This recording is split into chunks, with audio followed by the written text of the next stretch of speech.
இதுதான் ஊரு. அதான் பெரிசா அந்த கடவுள்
ஓகே, அஸ்ஸலாமு அலைக்கும், வணக்கம்.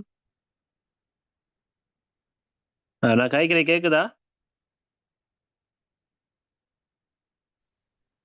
கேக்குது.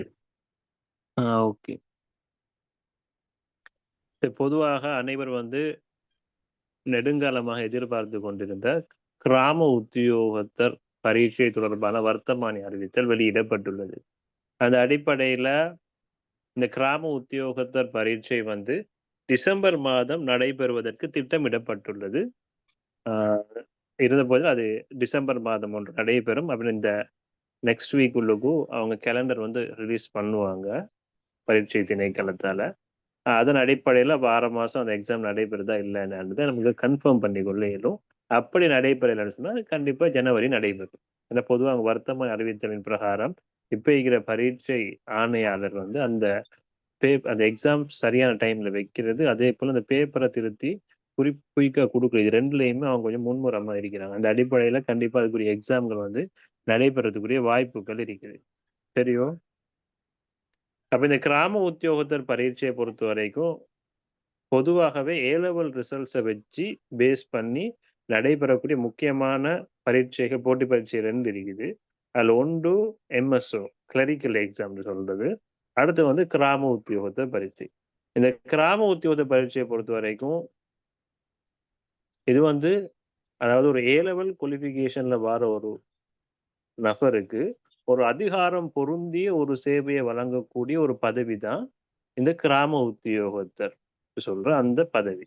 அதே போல இந்த கிராம உத்தியோகத்தர் பதவி தான் வசிக்கிற அந்த டிவிஷன் உள்ளுக்கே அவங்களுக்கு அப்பாயின்மெண்ட்டும் கிடைக்கும்.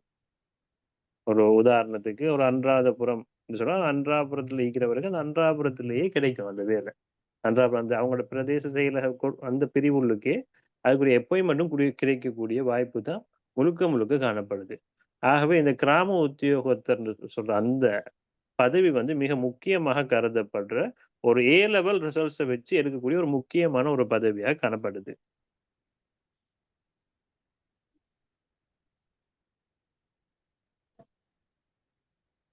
அப்ப கிராம நிலதாரி, அதாவது கிராம உத்தியோகத்தர் நம்ம தமிழ்ல சொல்லுவோம்.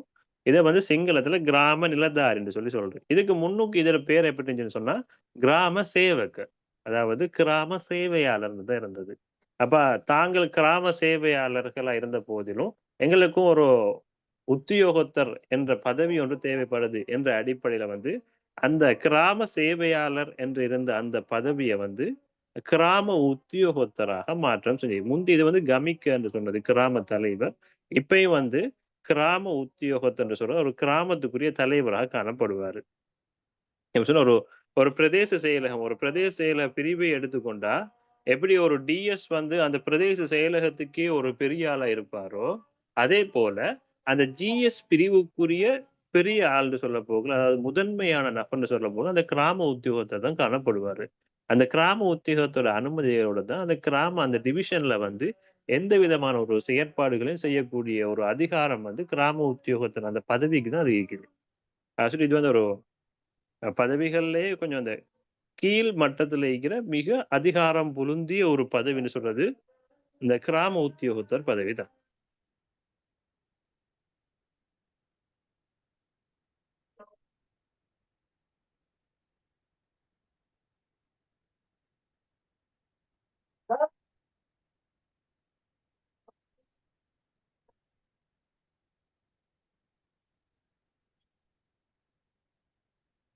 பாருங்க எசென்சியல் எலிஜிபிலிட்டி கிரைட்டீரியா. அதாவது என்னன்னு சொன்னா, இந்த கிராம உத்தியோகத்தர் பரீட்சைய வந்து தோற்றதுக்கு முக்கியமா உங்கள்ட்ட காணப்பட வேண்டிய குவாலிஃபிகேஷன் என்ன என்று சொல்லப்போக ஒன்று வந்து பெர்மனன்ட் ரெசிடென்சி. அதாவது கடந்த 6 வருடங்கள்ல, அதாவது 2018 முதல் இந்த கடந்த 6 வருடங்கள்ல நீங்க இப்ப விண்ணப்பிக்க போற அந்த டிவிஷன் இருக்கே தானே, அந்த அ எப்படி சொல்றது? அந்த பிரதேச செயலாளர் பிரிவு இருக்குது. அந்த பிரதேச செயலாளர் பிரிவுக்குள்ள நீங்க குறைஞ்சபட்சம் 3 வருடமாவது உங்களுடைய பதிவு காணப்பட வேண்டும். அப்ப அது வாக்காளர் பதிவேட்டுல காணப்பட இயலும். இல்லன்னு சொன்னா உங்களுக்கு அத ஒரு ஊர்ஜிதப்படுத்தக்கூடிய ஒரு அரச அங்கீகாரத்துல ஊர்ஜிதப்படுத்தக்கூடிய ஒரு இது மூலமா, நீங்க கடந்த 6 வருடத்துல 3 வருடம் இந்த ஏரியால நீங்க இருந்திருக்கிறீங்க. இத வந்து கன்ஃபார்ம் பண்ணக்கூடியதா இருக்கணும். இது வந்து முக்கியமான ஒரு குவாலிஃபிகேஷன். அப்புறம் must have continue resided for at least 3 years. அதுதான் அந்த விஷயம். சரியா? அப்ப ரெசிடென்ஸ் லொகேஷன் சொல்றது அந்த டிவிஷனல் செக்ரட்டரியேட் ஏரியா. ஒரு உதாரணத்துக்கு மதவாச்சின்னு வச்சுக்கொள்ளுங்களேன். அப்ப நான் வந்து மதவாச்சியா இருந்தா, அவ மதவாச்சில வந்து நான் குறைந்தபட்சம் கடந்த 6 வருடத்துல 3 வருடமாவது வாக்காளர் பதிவேட்டுல என்னுடைய பெயர் இருந்திருக்கணும். அப்படி வாக்காளர் பதிவேட்டுல உங்களோட பெயர் இல்லன்னு சொன்னாலும் பிரச்சனை இல்ல. உங்களோட தந்தை அல்லது தாய் இத வந்து இருக்கணும். உங்களோட வேற எங்கேயும் இல்லாம. அப்படி சரி இருந்துச்சுன்னு சொன்னா, குறைஞ்சபட்சம் 3 வருஷம் சரி இருந்தா ஓகே. அப்ப வயது பிரிவ பாருங்க. வயது பிரிவ பொறுத்தவரைக்கும், உங்களோட வயது பிரிவுக்குரிய குறைந்தபட்ச வயது வந்து 21 வயது. அதேபோல ஆகக்கூடது 35 வயது. 21 வயதுக்கும் 35 வயதுக்கும் இடைப்பட்டவராக நீங்க காணப்படும்போது, இந்த கிராம உத்தியோகத்தர் பரீட்சையில விண்ணப்பிக்கக்கூடியதா இருக்கும். அது உங்களோட போர்ன் அடிப்படையில, நீங்க உங்களோட பிறந்த தினம் அடிப்படையில பார்த்தா, 1990 11ஆம் மாசம் 24ஆம் தேதியிலிருந்து 2004 11ஆம் மாசம் 24 இந்த திகதி உள்ளுக்கும் நீங்க பிறந்த ஒரு நபராக காணப்பட வேண்டும். அப்படியே ஒரு 2 நிமிஷம் பொறுமையா இருங்க. பாங்கு முடியட்டுமா? அதான் முடியட்டும்.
ஓகே. இதுல வந்து நான் அத கழிச்சு கொண்டே போகும்போது உங்களுக்கு ஏதாவது சந்தேகங்கள் வந்தா, அந்த சந்தேகங்கள நீங்க அந்த டைம் கேளுங்க. சரியோ?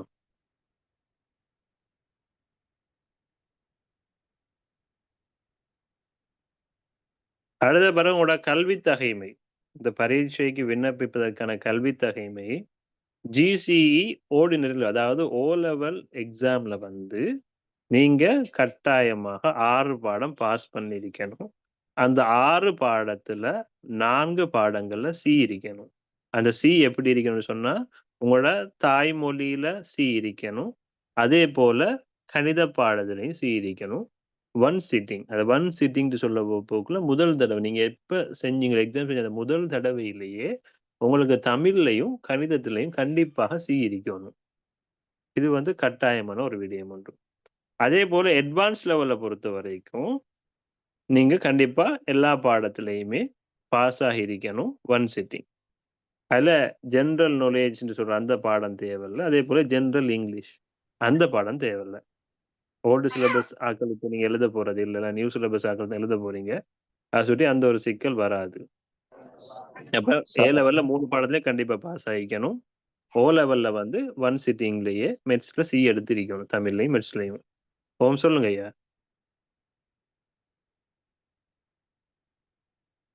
எதுவும் டவுட்ல இருந்தா அந்த டைமை நீங்க கேட்டுக்கொண்டு கிளியர் பண்ணிட்டு போங்க. சார் எக்ஸ்கியூஸ் ஹலோ சார் சொல்லுங்க. சார் என்ன இப்ப சார் என்னன்னா ஹலோ சொல்லுங்க. ஒரு ஆள் சொல்லுங்க. ஓகே. இப்போ நம்ம ஓலோவில் வந்து செகண்ட் சைடில் இப்போ மிக்ஸில் பி இருக்குது ஃபர்ஸ்ட் டைம் எழுதுற நேரம் 6 பாடங்கள் இருக்குன்னு சொன்னால் அதுலேயும் செய்ய முடியாதா? இல்ல நீங்க உங்களோட முதல் தடவையில உங்களுக்கு சி கண்டிப்பா வேணும். அப்படின்னா குறைஞ்சபட்சம் சி குறைஞ்சபட்சம் சி சியோ இருக்கணும் பியோ ஏயோ இருக்கணும். ஒரே ஃபர்ஸ்ட் சிட்டிங்ல இருக்கணும். ஏன்னா அவங்க சொல்லி அங்க கெசட்டை மீறி அவங்க எந்த ஒரு செயற்பாடும் செய்ய மாட்டாங்க. அப்ப அப்ப ஓகே ஒருவேளை உங்களுக்கு நீங்க ஜிஎஸ் எக்ஸாம் செஞ்சு நீங்க எடுபட்டு இப்ப எப்படித்தானே உங்களோட டிவிஷன்ல 5 பேர் தான் ஒர்க்ன்னு சொன்னா, அப்ப அவங்க இன்டர்வியூக்கு கால் பண்ண போறது 10 பேர். 10 பேர் தான் இன்டர்வியூக்கு எடுப்பாங்க. அப்ப அந்த 10 பேர்ல வந்து அந்த இன்டர்வியூல மார்க்ஸ் இருக்கல 50 மார்க்ஸ் இருக்கல அதையும் ஆமா போட்டு அந்த அதுல முன்னுக்கு வர 5 பேருக்கு தான் வேலையை கொடுக்க போறாங்க. இப்ப நீங்க பெஸ்டைல உங்களுக்கு சி இல்ல, உங்களுக்கு ஒரு வேலை எஸ் இருந்ததுன்னு சொன்னா உங்களை இன்டர்வியூ போர்ட்ல அங்கனே உங்களை ரிஜெக்ட் பண்ணிடுவாங்க. ஓகே இன்டர்வியூ போர்ட்லயே உங்களை ரிஜெக்ட் பண்ணிடுவாங்க. நீங்க அவ்வளவு தலை போங்க. அப்ப போட்டி 10 பேர் அல்ல 9 பேர் ஆகிரும். ஓகே அப்படி நடந்தது. சரி ஓகே தேங்க்ஸ் சார். சரி. வேற யாரம்மா?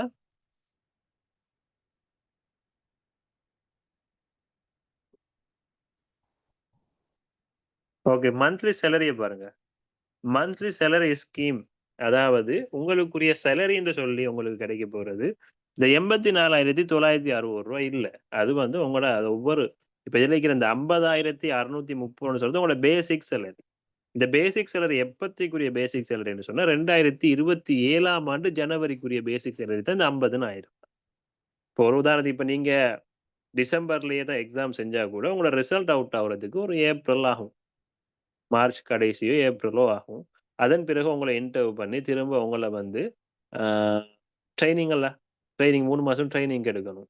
அப்ப ட்ரைனிங் காலத்துல உங்களுக்கு தரப்போற காசு வந்து 17,800 ரூபாய். அந்த வாழ்க்கை செலவுன்னு சொல்ற அந்த 17,800 ரூபாய் மட்டும் தான் உங்களுக்கு ட்ரைனிங் பீரியட்ல அவங்க தர சேலரி.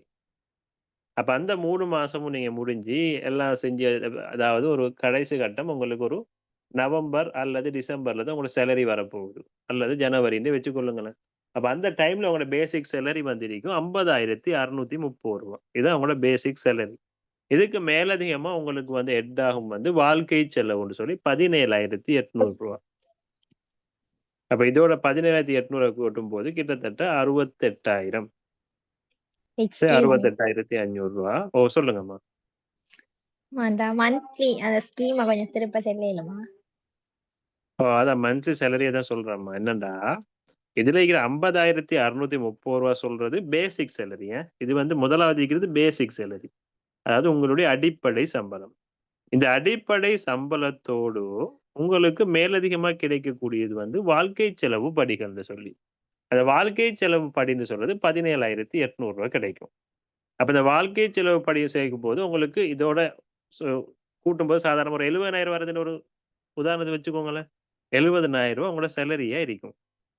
இதுக்கு மேலதிகமா இந்த இதுல இருக்குது இந்த 10 தர 540 சொல்றது உங்களோட ஒவ்வொரு வருஷமும் உங்களோட சேலரியில வந்து உங்களோட பேசிக் சேலரியில எவ்வளவு கூட போகுதுன்றது இருக்கு. முதல் 10 வருஷத்துக்கு உங்களோட சேலரியில ஒவ்வொரு வருடமும் 540 ரூபாய் படி கூடிக்கொண்டு வரும். அதன் பிறகு அடுத்த 11 வருடத்துக்கு உங்களோட சேலரியில 630 ரூபாய் படி கூடிக்கொண்டு வரும்.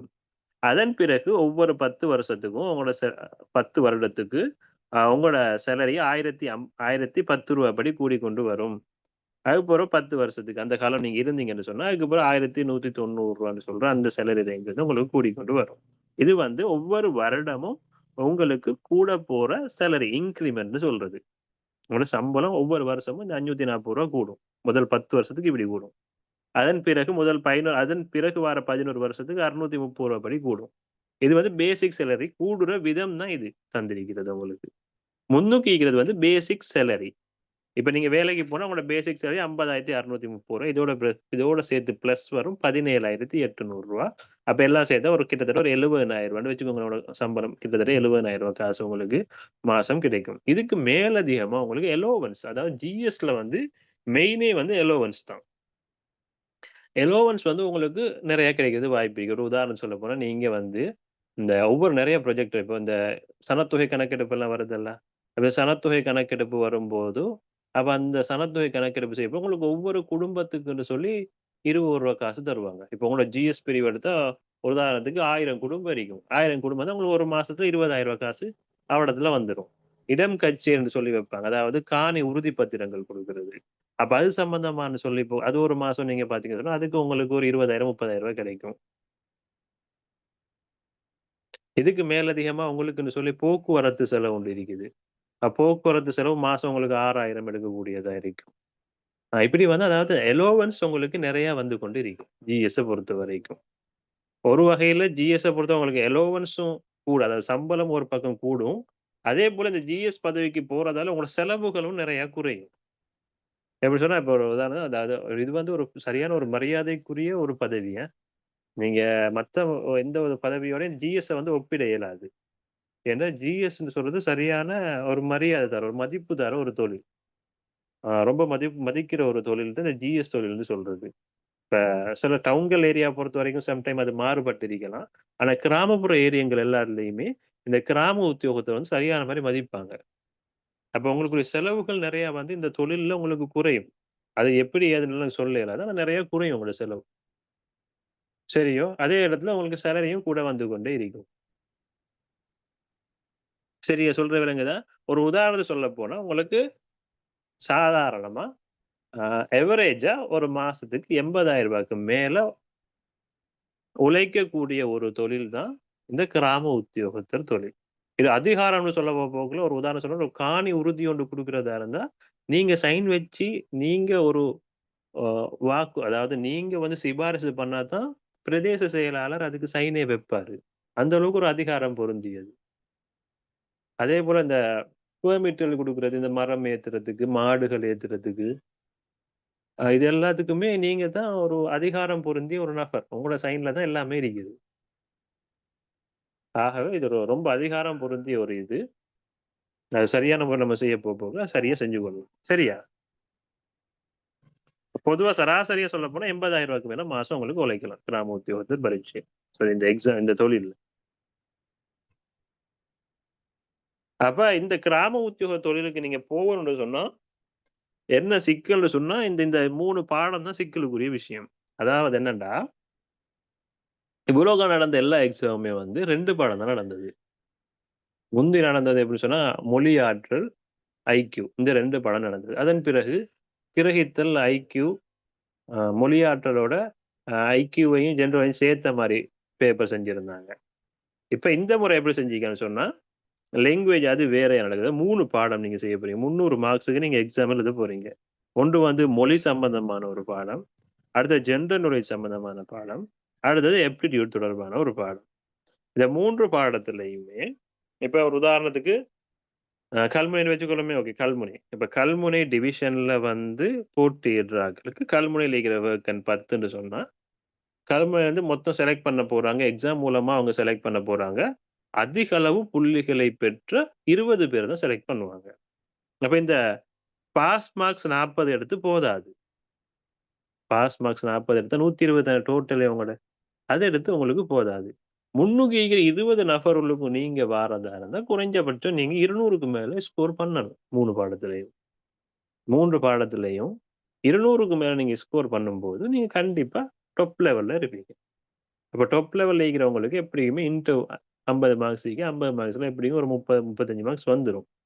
அப்ப ஒட்டோ நீங்க மேலே இருப்பீங்க. அத சுற்றி உங்களுக்கு அந்த அதுக்குரிய வாய்ப்புகள் அதிகமாவே இருக்கும். அந்த பதவிய வந்து அடைஞ்சு கொள்றதுக்கு. சரியோ லாங்குவேஜ்ன்னு சொல்லி பார்க்கும்போது, லாங்குவேஜ்ல வரப்போறது உங்களுக்கு கட்டுரை எழுத வரலாம், கடிதம் எழுத வரலாம், சுருக்கம் எழுத வரும். சரியோ? சரிபிழை நிச்சயிக்க முடியாது. இந்த மாதிரியான சில கேள்விகள் வந்து உங்களுக்கு லாங்குவேஜ் யூஸ்ல வரும்.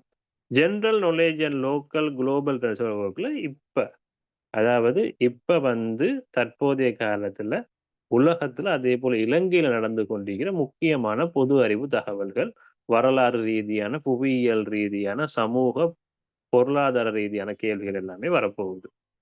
தற்கால மொட்டையில வரலாறுகள்னு வரும். சரியோ? அது ஆப்டிட்யூட பொறுத்தவரை அது பொதுவான ஸ்ட்ரக்சர். அதாவது உங்களுடைய நுண்ணறிவு.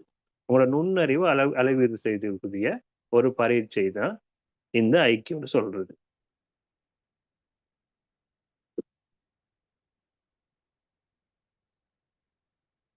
இது செலக்ஷன் ப்ராசஸ் வந்து இன்டர்வியூ. அதாவது நீங்க அந்த எக்ஸாம்ல செலக்ட் ஆயினதுக்கு பிறகுதான் நான் சொல்றேனே, நீங்க எக்ஸாம் செஞ்சு 5 பேர் எடுக்க வேண்டிய இடத்துல 10 பேருக்குள்ள நீங்க செலக்ட் ஆயினதுக்கு பிறகு உங்களுக்கு இன்டர்வியூ வைப்பாங்க. அந்த இன்டர்வியூல தர மார்க்ஸ் தான் இது. இந்த இன்டர்வியூ தர மார்க்ஸ் வந்து 5 வேக்கன்ட்டுக்குரிய 5 பேர் தானே வேக்கன்ட் வைங்க உதாரணத்துக்கு மதவாச்சில வந்து 5 பேருக்கு தான் வேக்கன்ட் இருக்குது. அப்ப 10 பேரை இன்டர்வியூக்கு கூப்பிடுவாங்க. அந்த 10 பேருக்கு இந்த மார்க்ஸ் எல்லாம் குடுத்ததுக்கு பிறகு, அதன் பிறகு முன்னுரிமையில இருக்கிற 5 பேர் யாருன்னு சொல்லி அந்த 5 பேருக்கு வேலைய வந்து குடுப்பாங்க. அதன் பிறகு வேக்கன்ட் ஆகுற இடத்துக்கு செகண்ட் பேட்ச் ஒண்ணு திரும்ப எடுப்பாங்க அவங்க பொதுவா. செகண்ட் பேட்ச் ஒண்ணு எடுத்து, இன்னொரு 2 பேருக்கோ, 3 பேருக்கோ திரும்பியும் வேலை வாய்ப்பு குடுக்குறதுக்குரிய வாய்ப்புகள் நெறைய இருக்குது. சரியோ? இதுல லீடர்ஷிப்ல தலைமைத்துவத்துக்கு அப்ப நீங்க ஸ்கூல்ல பிரெஃபெக்ட்டா சீனியர் பிரெஃபெக்ட்டா இருந்தது. அல்லது இந்த சமூக அமைப்பு நிறுவனங்கள் ஸ்போர்ட்ஸ் கிளப்ல நீங்க லீடரா இருந்து செயலாளர் இதுக்கெல்லாம் மார்க்ஸ் இருக்கு. ஸ்போர்ட்ஸ் ஸ்கில்னு சொல்ல போக்குல நீங்க பாடசாலை மட்டத்துல, கோட்ட மட்டத்துல, வலய மட்டம், மாகாண மட்டம், தேசிய மட்டங்களை பெற்ற சர்டிபிகேட்டுகளுக்கு மார்க்ஸ் தருவாங்க. ஒபிஷியல் லாங்குவேஜ் லிங்க் லாங்குவேஜ்னு சொல்ல போக்குல அதாவது நீங்க தமிழ் மொழியா இருந்தா சிங்கள மொழி ஓ லெவல் ரிசல்ட்ஸ் இருந்தாவோ இல்லாட்டி சிங்கள மொழி ஏதாச்சும் டிப்ளமோ முடிச்சிருந்தா அதுக்கு புள்ளிகள் வழங்கப்படும். இங்கிலீஷ் லாங்குவேஜ்ல ஏதாவது டிப்ளமோ அதுகளுக்கு உங்களுக்கு புள்ளிகள் அதுக்கெல்லாம் தருவாங்க. அதுதான் கம்ப்யூட்டர் கணனி அறிவு சம்பந்தமா உங்களுக்கு மார்க்ஸ் தருவாங்க. இதெல்லாமே உங்களுக்கு சர்டிபிகேட் பேஸ்ட் பண்ணி தான் தருவாங்க மார்க்ஸை. அடுத்து நீங்க இன்டர்வியூல எந்த மாதிரி நடந்து கொள்றீங்க அந்த அடிப்படையில உங்களுக்கு மார்க்ஸ் வந்து இந்த மார்க்ஸையும் அந்த மார்க்ஸ் எல்லாத்தையும் டோட்டல் பண்ணதுக்கு பிறகு உங்களுக்கு கிடைக்கிற உங்களோட ரேங்க் அடிப்படையில உங்களுக்கு வந்து அப்பாயின்மெண்ட் தரப்படும். சொல்றேன் நான் உங்களுக்கு விளங்குது. எதுவும் விளங்கலைன்னா நீங்க என்கிட்ட கேளுங்களேன்.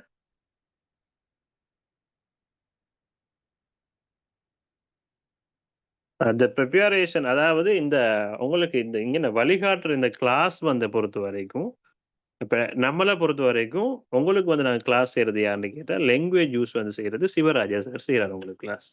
சிவராஜா சார் யாருன்னு கேட்டா SLAS பரீட்சையில அகில இலங்கை ரீதியா 2வது இடம் பெற்றவர். இப்ப அவரு எலெக்ஷன் கமிஷனரா வேலை செஞ்சு கொண்டு இருக்கிறார். அதிகளவான நபர்கள் அதாவது கடந்த முறை MSO பரீட்சையில தெரிவு செய்யப்பட்ட பல மாணவர்கள் சிவராஜா சார் தான் படிச்சிருக்கிறாங்க. ஜென்ரல் நாலேஜை பொறுத்த வரைக்கும் உங்களுக்கு நான் செய்வேன். ஜென்ரல் நாலேஜ் நான் வந்து அசிஸ்டன்ட் டைரக்டராக இருக்கிறேன். அதே போல் எப்டிடியூட்டை பொறுத்த வரைக்கும் அஃப்ரோஸ் சார் உங்களுக்கு செய்வார். அவரும் SLAS ஐலாண்டில் ஹை லெவல் ரேங்க் எடுத்து பாஸ் ஆகின ஒரு நபர். அதாவது உங்களுக்கு படித்தர 3 பேருமே ஹைலி குவாலிஃபைட். அப்போ உங்களுக்கு எந்த விதமான ஒரு சந்தேகமோ அல்லது உங்களுக்கு எவ்வாறு விதமான எந்த விதத்தில் உங்களுக்கு நாங்கள் வழிகாட்டணுமோ அது எல்லாத்துடைய இதையுமே நாங்கள் உங்களுக்கு செய்யக்கூடியதாக இருப்போம். சரியா? டைம் ஷெடியூலை பொறுத்த வரைக்கும் பொதுவாக உங்களுக்கு கிளாஸ் நடக்கக்கூடிய டைம் வந்து 7 மணிலேருந்து 10 மணி உள்ளுக்கு உங்களுக்கு கிளாஸ்கள் நடக்கும். ஒவ்வொரு நாளும் ஈவினிங் டெய்லி நடக்குமே கிளாஸ் உங்களுக்கு பொதுவாக திங்கள் முதல் ஞாயிறு வரக்காட்டி உங்களுக்கு பொதுவாக டெய்லி வந்து கிளாஸ் நடந்து கொண்டே இருக்கும். இல்லை நான் அது 4-5 செஷன் போட்டிருக்கிறேன் கிளாஸ். 4-5 உங்களுக்கு குறைஞ்சபட்சம் 6 சரி கிளாஸ் நடக்கும் கிழமையில. மொத்தமாக 6 கிளாஸ்ல மொத்தம் உங்களுக்கு ஒரு 7-8 கிளாஸ் கிட்ட நடக்கும் ஒரு வாரத்துக்கு. அவங்களோட எக்ஸாமுக்கு அவ்வளோ பெரிய காலம் இல்லை, குறுகிய காலம் தான் இருக்கு. ஆகவே உங்களுக்கு கிளாஸ் நடக்கிறதுக்குரிய எண்ணிக்கை கூடும். அதே மாதிரி ஜென்ரல் நாலேஜ் பாடம் உங்களுக்கு கிழமையில 3 நாள் நடக்கும். IQ பாடம் கிழமையில 3 நாள் நடக்கும். அதே போல இந்த மொழித்திறன் சொல்ற அந்த பாடம் வந்து உங்களுக்கு 4 அல்லது 5 நாட்கள் கிழமையில நடக்கும். சராசரியா ஒரு கிழமைக்கு 10 வகுப்புகள் நடக்கிறதுக்குரிய வாய்ப்பு. அதாவது ஒரு நாள்ல 2 கிளாஸ் சம்டைம் வருமே. அதுக்கேற்ற மாதிரி கிளாஸ் வரும். உங்களுக்கு கிளாஸோட எண்ணிக்கை 30 விட தாண்டும். மாசத்துக்கு 30 விட தாண்டும். ஏன்னா உங்களுக்கு ஈக்கிற டைம் வந்து போதாது. உங்களை நாங்கள் சரியான முறை ரெடி பண்ணி அந்த எக்ஸாமுக்கு கொண்டு போய் சேர்க்கணுமா இருந்தால் உங்களை நாங்கள் மத்தாக்களோட போட்டியிடுறது அந்த லெவலில் உங்களை கொண்டு வந்து போய்க்கணும். உங்களை வந்து தமிழ் மீடியமோட போட்டியிடுறது எங்களுக்கு விஷயம் ஒன்று இல்லை. ஏன்னா தமிழ் மீடியத்தை பொறுத்த வரைக்கும் ஹைலி எங்கிட்ட படிச்சாக்கள் தான் நிறைய பேர் அந்த ஜொப்புகளுக்கு போகிறது. அப்போ நமக்கு வந்து தமிழ் மீடியமோட உங்களுக்கு சிக்கல் இல்லை, சிங்கள மீடியமோட தான் எங்களுக்கு போட்டி. அப்போ அந்த சிங்கள மீடியம்ல ஈகிறாக்களை வெற்றி நீங்க அந்த பதவியை நீங்க அடைஞ்சு கொள்ளணும். அதுக்குரிய தயார்படுத்தலை தான் நாங்கள் உங்களுக்கு செய்வோம். எங்களோட தேவை என்னன்னு கேட்டா இந்த அரசு நிறுவனங்கள்ல வேலை செய்யற எல்லாருமே தமிழ் மீடியம், அதிக அளவு தமிழ் மீடியமாக்கள் வேலை செய்யணும். முக்கியமான பதவிகள்ல தமிழ் மீடியமாக்கள் வேலை செய்யணும். இது நமக்கு ரொம்ப முக்கியம். அதுக்காக தான் நம்ம இந்த அளவு உங்களுக்கு கிளாஸ் செய்வோம்.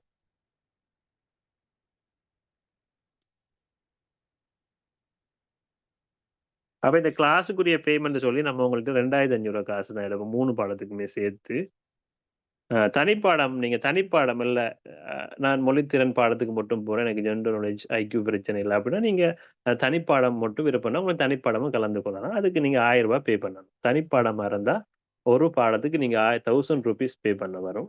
அது இல்லாம நீங்க 3 சப்ஜெக்ட்டுமே கிளாஸ் வரதா இருந்தா நீங்க 2500 காசு பே பண்ணா போதுமானது. இந்த 2500 பே பண்றதுக்கு முன்னுக்கும் இப்ப இந்த வாரம் இப்ப நாளை செவ்வாய், அப்ப நாளை முதல் என்ன நடக்கும்னு சொன்னா உங்களுக்கு கிளாஸ்கள் நடக்கும், ஃப்ரீயா நடக்கும் உங்களுக்கு கிளாஸ். ஏன்னா ஃப்ரீயா நம்ம ஏன் உங்களுக்கு கிளாஸ் சொன்னா நீங்க படிக்கிறது யார்கிட்டன்றதை நீங்க அடையாளம் காணணும். வழங்குதோ? அப்ப நீங்க யார்கிட்ட படிக்கிறீங்க, உங்களுக்கு படித்தாராக்கள் நல்லா படித்தாராங்களா இல்லையான்றதை நீங்க புரிஞ்சு கொண்டு அதன் பிறகு இந்த கிளாஸ் உங்களுக்கு தொடரணும்ன்ற ஒரு விருப்பம் வந்தா நீங்க பே பண்ணி அந்த கிளாஸ்ல நீங்க தொடர்ந்து கொண்டு போங்க. இல்ல படிச்சு தரதுல உங்களுக்கு திருப்தி இல்லை அப்படின்னா நீங்க இன்னொரு இடத்துக்கு போகலாம், ஒரு சிக்கல் இல்லை. ஆனா உங்களுக்கு இதை விட ஹைலி குவாலிஃபைடானாக்கள் கிடைக்கிறதுக்கு எவ்வித வாய்ப்பும் இல்லை. சரியான முறையில் வழிகாட்டக்கூடிய நபர்கள் இந்த இடத்துல தான் இருக்கிறாங்க.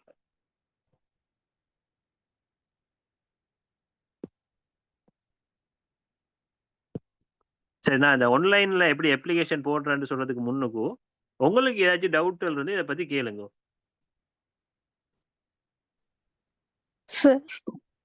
ஓம் கேளுங்கம்மா. நான் நீங்க வந்து வேண்டிய விஷயம் கேளுங்க. நான் சமுத்தி டெவலப்மெண்ட் ஆஃபீஸர். இந்த எக்ஸாமுக்கு அப்ளை பண்ணலாமா? ஓ கண்டிப்பா நீங்க போடலாமே. நீங்க எப்படி போடுங்கன்னு சொன்னா நீங்க இப்போ ஆன்லைன் அப்ளிகேஷன் தானே. அப்ப நீங்க ஆன்லைன் அப்ளிகேஷனை போட்டதுக்கு போறவோ அது அப்ளைட் ஆகினதுக்கு போறவோ அதை நீங்க பிரிண்ட் எடுங்க. டவுன்லோட் பண்ணிடுறது நமக்கு அப்ளிகேஷனை டவுன்லோட் பண்ணி அதை நீங்க பிரிண்ட் எடுத்துட்டு இப்போ உங்களோட நிறுவன தலைவர் இருக்கார், நீங்க சமுர்த்தி ஆபீசர், உங்களோட நிறுவன தலைவர் டிஎஸ் தானே வருவாரு, பிரதேச செயலாளர் தானே வருவாரு. அப்ப நீங்க பிரதேச செயலாளர்கிட்ட நீங்க அதுக்கு ஒரு சைன் ஒன்று வாங்கிட்டு உங்களோட பர்சனல் ஃபைலுக்கு தானே டிஎஸ் ஆபீஸ்ல அந்த பர்சனல் ஃபைல்ல அதை போட்டு வச்சிருங்க. Okay sir. அப்படி வைக்கும்போது உங்களுக்கு சேவை விடுவிப்பு எடுக்கலாம், ரிலீஸ் பண்ண. அதாவது சிங்களத்துல முதாஹெரிம்னு சொல்லுவாங்க. அதாவது ஓகே. அந்த சேவை காலத்தோடயே நீங்க கிராம உத்தியோகத்தர் சேவைக்கு வருவீங்க. அப்ப சர்வீஸ் இயர்ஸ் இப்ப 8 இயர்ஸ்ன்னு சொன்னா அந்த 8 இயர்ஸும் கவுண்ட் ஆகுமா அதோட சேர்த்து? கவுண்ட் ஆகும். அப்படி நீங்க செஞ்சா உங்களுக்கு கவுண்ட் ஆகும்.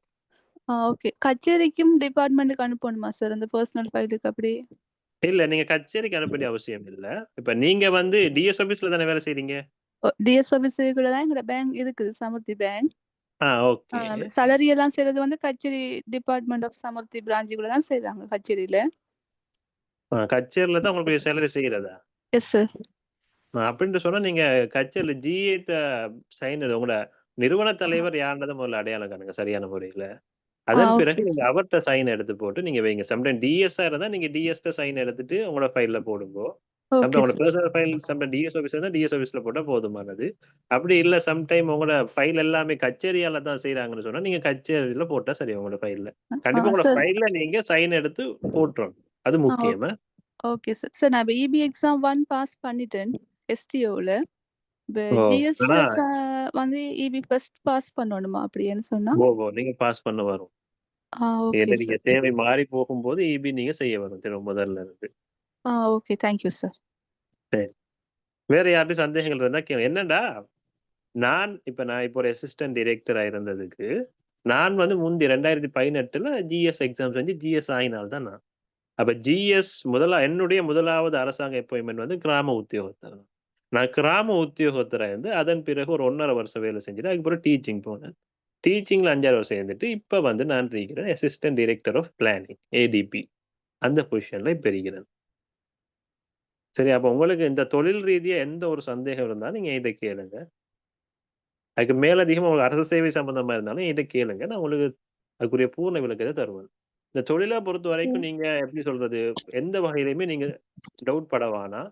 அதாவது ஒரு அரசு சேவைக்கு போறதுக்குரிய ஒரு ஏ லெவல் ரிசல்ட்ஸுக்கு போகக்கூடிய ஒரு பெஸ்டான ஒரு வாய்ப்பு, ஒரு பதவின்னு சொன்னா அது இதுவா தான் இருக்கும். இல்ல கிராம தலைவர் எல்லாம் நீங்க அந்த நீங்க ஒரு கிராமத்துக்குரிய பிரிவு உண்டா, ஒரு கிராம பிரிவு ஜிஎஸ் பிரிவுகளுக்கு 3-4 ஊர் வரும்.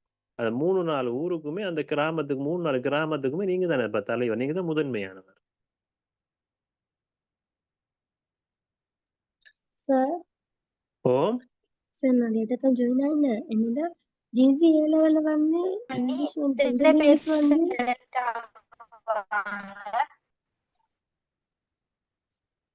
நம்ம நீங்க கேளுங்க என்ன சொன்னீங்க?